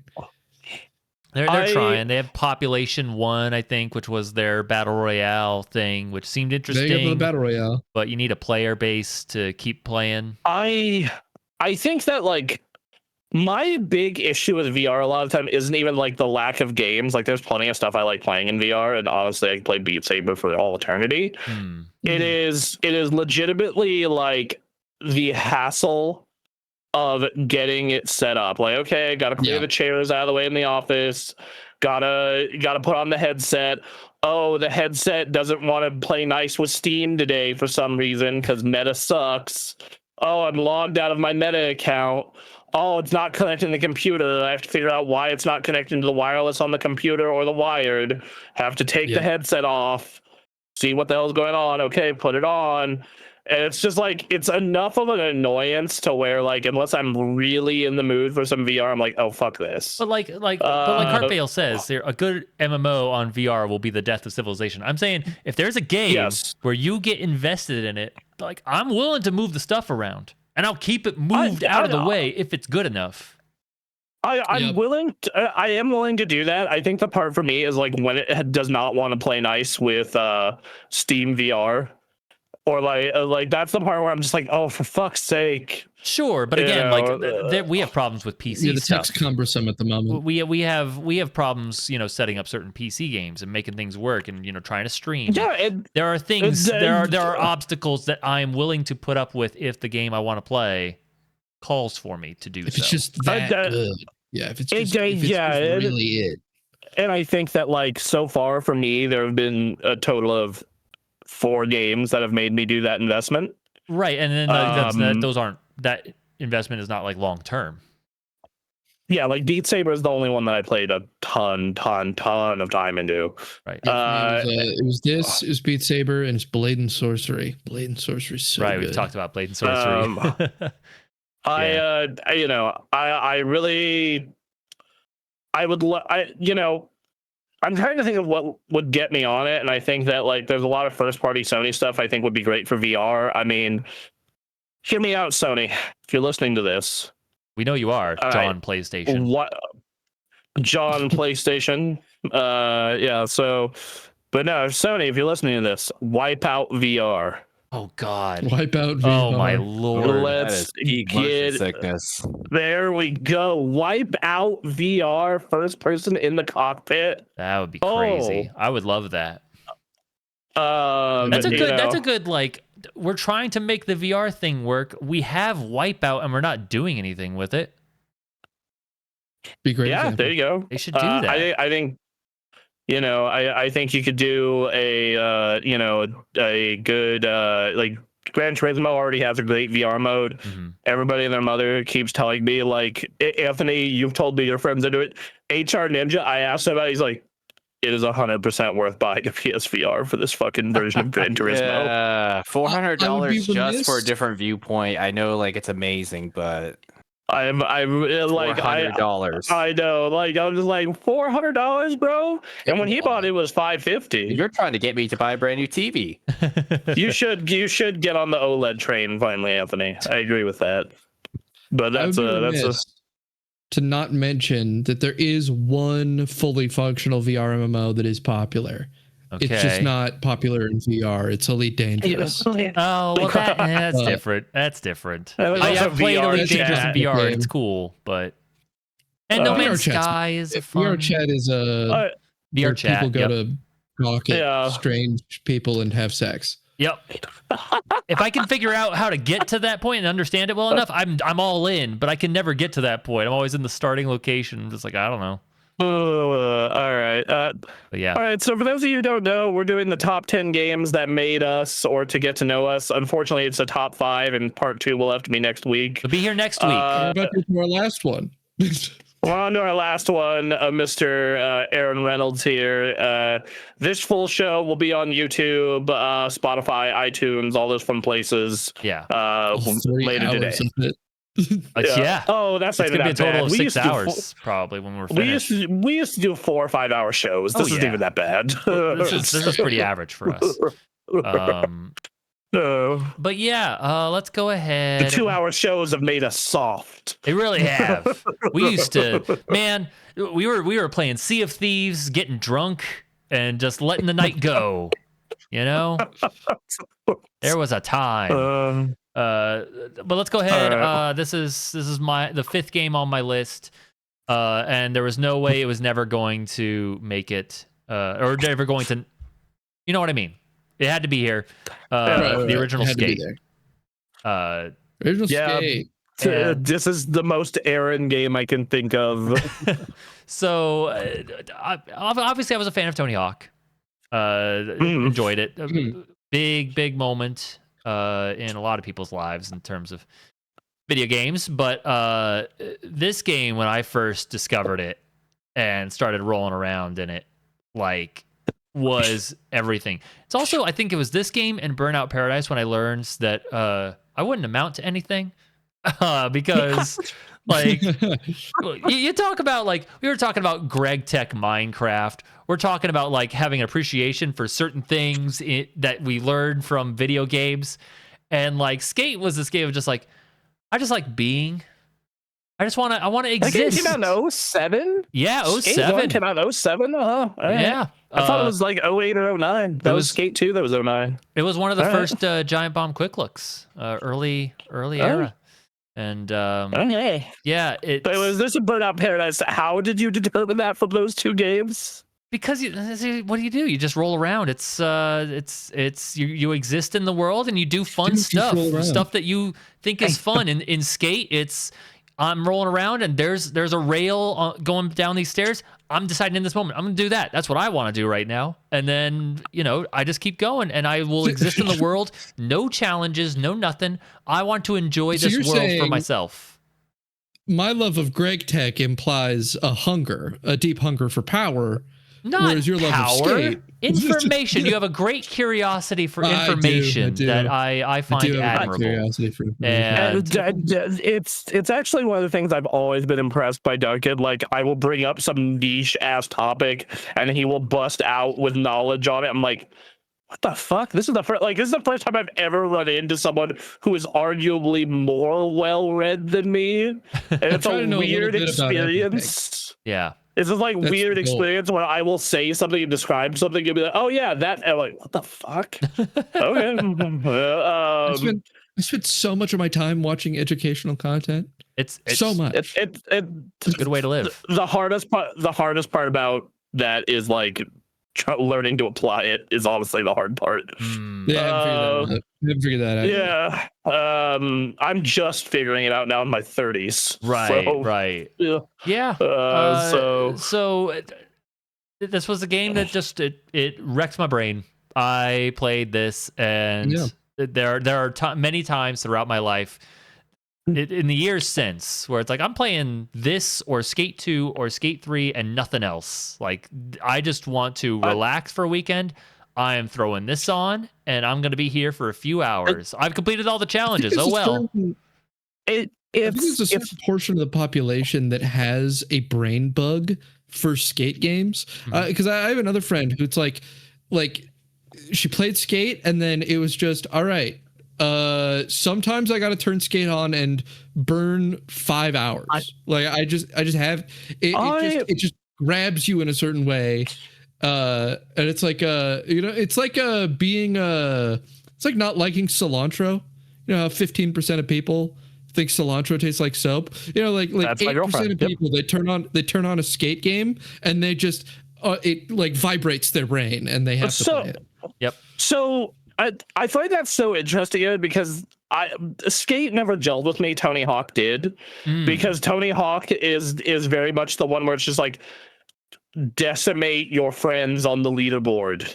You know, and I think that you and I both really got into Burnout Paradise that one summer. Yes. But I think we were playing it in very different ways. Yes, we were. Because you were just driving around having a good time, and I know you ended up with the platinum, so you did a little bit, but not like a whole lot. That was probably the closest I ever got to a platinum, if I did get the platinum. No, you got it. Okay. I remember you got it. Okay. Yeah, like and like versus the way I played that game is like I was a man on a mission to, on my friends list, make sure I had all the highest scores on the road rules. Right. Like, you know, I'd have the leaderboard on every street for the different activities, and I'm just like, I am gonna own that bitch. You know? Right. And then I won 100% of the game. I got all the billboards, all the gates, all the cars, maxed out. Like, that was the most fun I had ever had chasing a platinum. And I think that's part of why I did not gel with Skate as much. It's like it didn't have a lot of that like competitive aspect. There is a competitive aspect in Skate as a franchise, but I don't recall much online Skate not the first challenges. One. Yeah, if any, for Skate. Yeah. 1. Yeah. It's just like it's like Shadow Complex. Like Shadow Complex has that thing on the right corner of the game where it checks your friends list. It's just like, oh, you've killed more dudes than your nearest friend. You've collected more items. Like it's constantly telling you about you and who you're up against next, who you're trying to get ahead of. And that made me do like 5 runs of Shadow Complex. You know, like I am just an insanely competitive person. And it's, you know, it just infects me. Like, I'm playing Recreation currently, which ever since they patched it, it's been a great Burnout like. But because I'm the only one on my friends list playing it, like I just do not feel as compelled for some of the content. Right. Because it's just like, well, of course my name's on the leaderboard. I'm the only one here. Yeah. Yeah. You know? Sad. It's just, you know, it's just like you can beat yourself. I don't want to beat myself. Fuck that. Yeah. I know I'm great. That's not true achievement. Let's. Yeah, it was this and Burnout Paradise. They came around at similar times. And it was just like, I want a well-crafted. 4 months apart. Yeah, I just want a well-crafted open world that is fun to traverse. And then, you know, there's stuff to do. I don't necessarily need a story, or anything like that. That was the thing about Burnout Paradise. It's like every intersection is a challenge of some sort, and I'll just be like driving around. And it's like, you know what? I feel like doing this. Let's do this. Oh, there's a billboard. I'm gonna hit this billboard. And that's how I was with Skate, and I enjoyed the general vibe of Skate. Just some dudes hanging out, and skateboarding as a culture I always found fascinating, and it was cool to see. Like Skate 2 is probably my favorite of the entire series. It's not even probably, it is. But this one like just nailed it at the start. I love the flick it system, especially in the post Skater XL and session years. Like Skate has been that in between arcade and sim that I really enjoy. Yeah, I enjoy the hell out of Skate. It messed me up. It made me a worse person, but I had a good time doing it. Right? Yeah. I always found these games to be really cool. I just preferred the more arcadey style of skateboarding. Sure. That's definitely just part of it. I have seen some of the stuff from the new one on TikTok, and I'm like, oh, maybe I should give this game a try. We want to talk about the mixed bag of mixed bags. The newest Skate game, I enjoy it. It accomplishes everything I want from a Skate game, which is they made a great fun open world area, minus not having hills. Some people really like bombing hills, and there's just none in the current map. And then the skating feels fantastic, and they got challenges for you to do, and they give you goals to constantly work towards to earn currency. But like whatever, once you get stuff you like, I mean, I'm the kind of person like once I get items I like, I really don't care about trying to get more clothes, which I know is a problem for some people.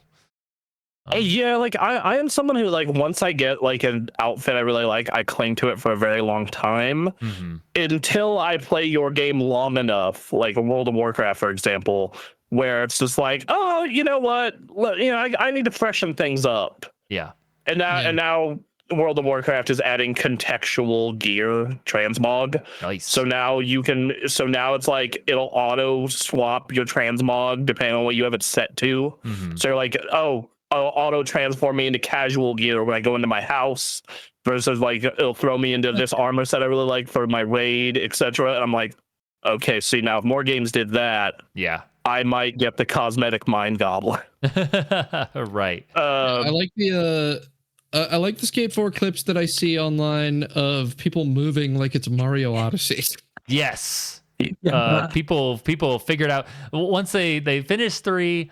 It was early for its time, and people did not adopt the online as much as it could have.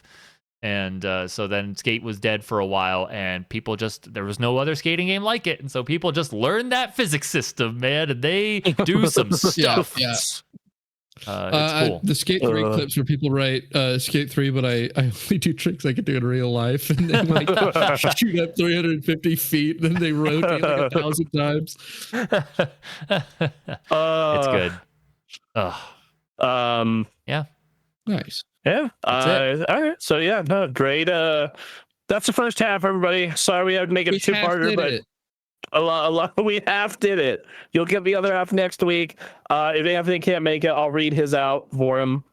And then Emily has messaged me being like, "Can you do mine?" I'm like, "Yeah, sure." Absolutely. So we need to figure out how to get Emily's in here. It's funny. We started today, and we're like, yeah, we get 10 games prepared in the pre-show. We make sure our 10 games are prepared, and then immediately game one you mentioned, and it goes 22 minutes, and I go, yeah, okay, this is not. No, we went through 1 hour. And it was like 45, 50 minutes. I'm just looking at the clock. I'm like, all right, cool. I mean, here at SGK, we are about analysis, and there is a lot to analyze. We love talking about video games and present. It's just like, what we do. I guess next week you get my normal games. I did my silly ones this week. Just imagine how many things I type into my journal, and then I have to condense it all down to a review. Yeah. I have like I have like a document that tracks my games over the years and what I thought of them. Not quite a journal, but like more shorthand combined with my top 10 lists. Kind of comes off as the writings of a madman. Yeah. But for video games. And just like, I look at that and I'm just like, Jesus Christ. You know, it's hilarious that my list actually is perfectly split 5-5. 5 like large consumer games that are popular, 5 completely insane niche bullshit games. Yeah. Oh, so yeah, my list basically says like why I kind of line up with mainstream stuff, but not exactly. So to wrap up this video, why don't, just real quick, because we have a few newer viewers watching right now. Do we want to just wrap up each of us what the 5 that we read off earlier in the stream? Yeah. Anthony, what 5 did you go? Yeah, the one that I said is Legend of Zelda: Twilight Princess, SimCity 3000, Need for Speed Porsche Unleashed, Mass Effect 1, and The Alters. Duncan. I did Dokapon Kingdom. Then it was Dungeon Defenders. Then Dokapon Kingdom, Noita, right? Dungeon Defenders, Greg Tech New Horizons, the Minecraft mod, and then Jet Island. A wild list. I love it. Some cool games in there. I did Marvel Spider-Man 2018, The Legend of Zelda: Ocarina of Time, Super Mario Galaxy, Luminous Electronic Symphony, and Rock Band. Yeah. Actually, now that I think about it, I think mine's the most normie list of them all. That's how that worked out. But that's also because I interpreted it a little differently. I think a lot of my not normie credit is held up by Luminous. Right. Yeah, that's fair. Mine would be more normie game on the rest of mine's my list. Like popular franchises, but yeah. Mine is like popular franchises, but like the obscure entries in them. Sure. Yeah. Obscure entries in them. Right. I know. Mine was like the root. Yeah. Go ahead. Sorry. No, you're good. Mine was Pokemon Red, Blue, Yellow, Devil May Cry 3, Shadow of the Colossus, Guitar Hero, and Skate. So, yeah. Hell yeah. All right. Well, next week we'll come in with the rest of Aaron, Duncan, and I's top 5s, or the rest of my top 10s, and then I'll read off Anthony's names. It'll be a good show. See if we can get Emily's list in. That would be good. Figure that out. Yeah. But yeah. I think that's gonna be a show for us. Oh yeah, she just messaged me her list like just now. I'm guessing she doesn't have them ordered. She does not. She does not have them ordered. That's I will fine. send them to the Arbiter chat though, so y'all can see them. So the question is, do we read 5 off now? Yeah, sure. You know, we'll read no, because they'll start discussion. Actually, no. Yes. Fuck it. That's right. No, you're right. We'll talk for an extra hour about it. Let's say we're going to tangent so bad. So all right. So we have spent 3.5 hours talking about video games. We're gonna cut it off there for now. You're gonna get probably the same amount next week. So look forward to that. Maybe more, depending because of Emily's list. Absolutely, yeah. And so, hey, we're on YouTube. We're uploading streams, and we're working on edited video that'll be coming for you to enjoy. And then we're starting a Let's Play Tuesday. God, and so then we got social media accounts if you want to reach out to us there. We're mostly active on our Discord. If you want to join our Discord, we got links there to join. And you can follow the audio versions of our podcast and Spotify, Apple Podcasts, or wherever you get your podcasts. Podcasting services from around the globe. Truly. In the cyber. Yeah, subscribe to YouTube or I'll eat too much plastic. You get to eat some, I'll eat too much. Okay. If you don't subscribe to the YouTube. All right. Yeah. So he'll eat like 3 Twinkies. Absolutely. Right. Yeah. All right. Fantastic, bye, guys. everyone. Thank you. Enjoy video games. We're going to see you next week. Bye. Bye.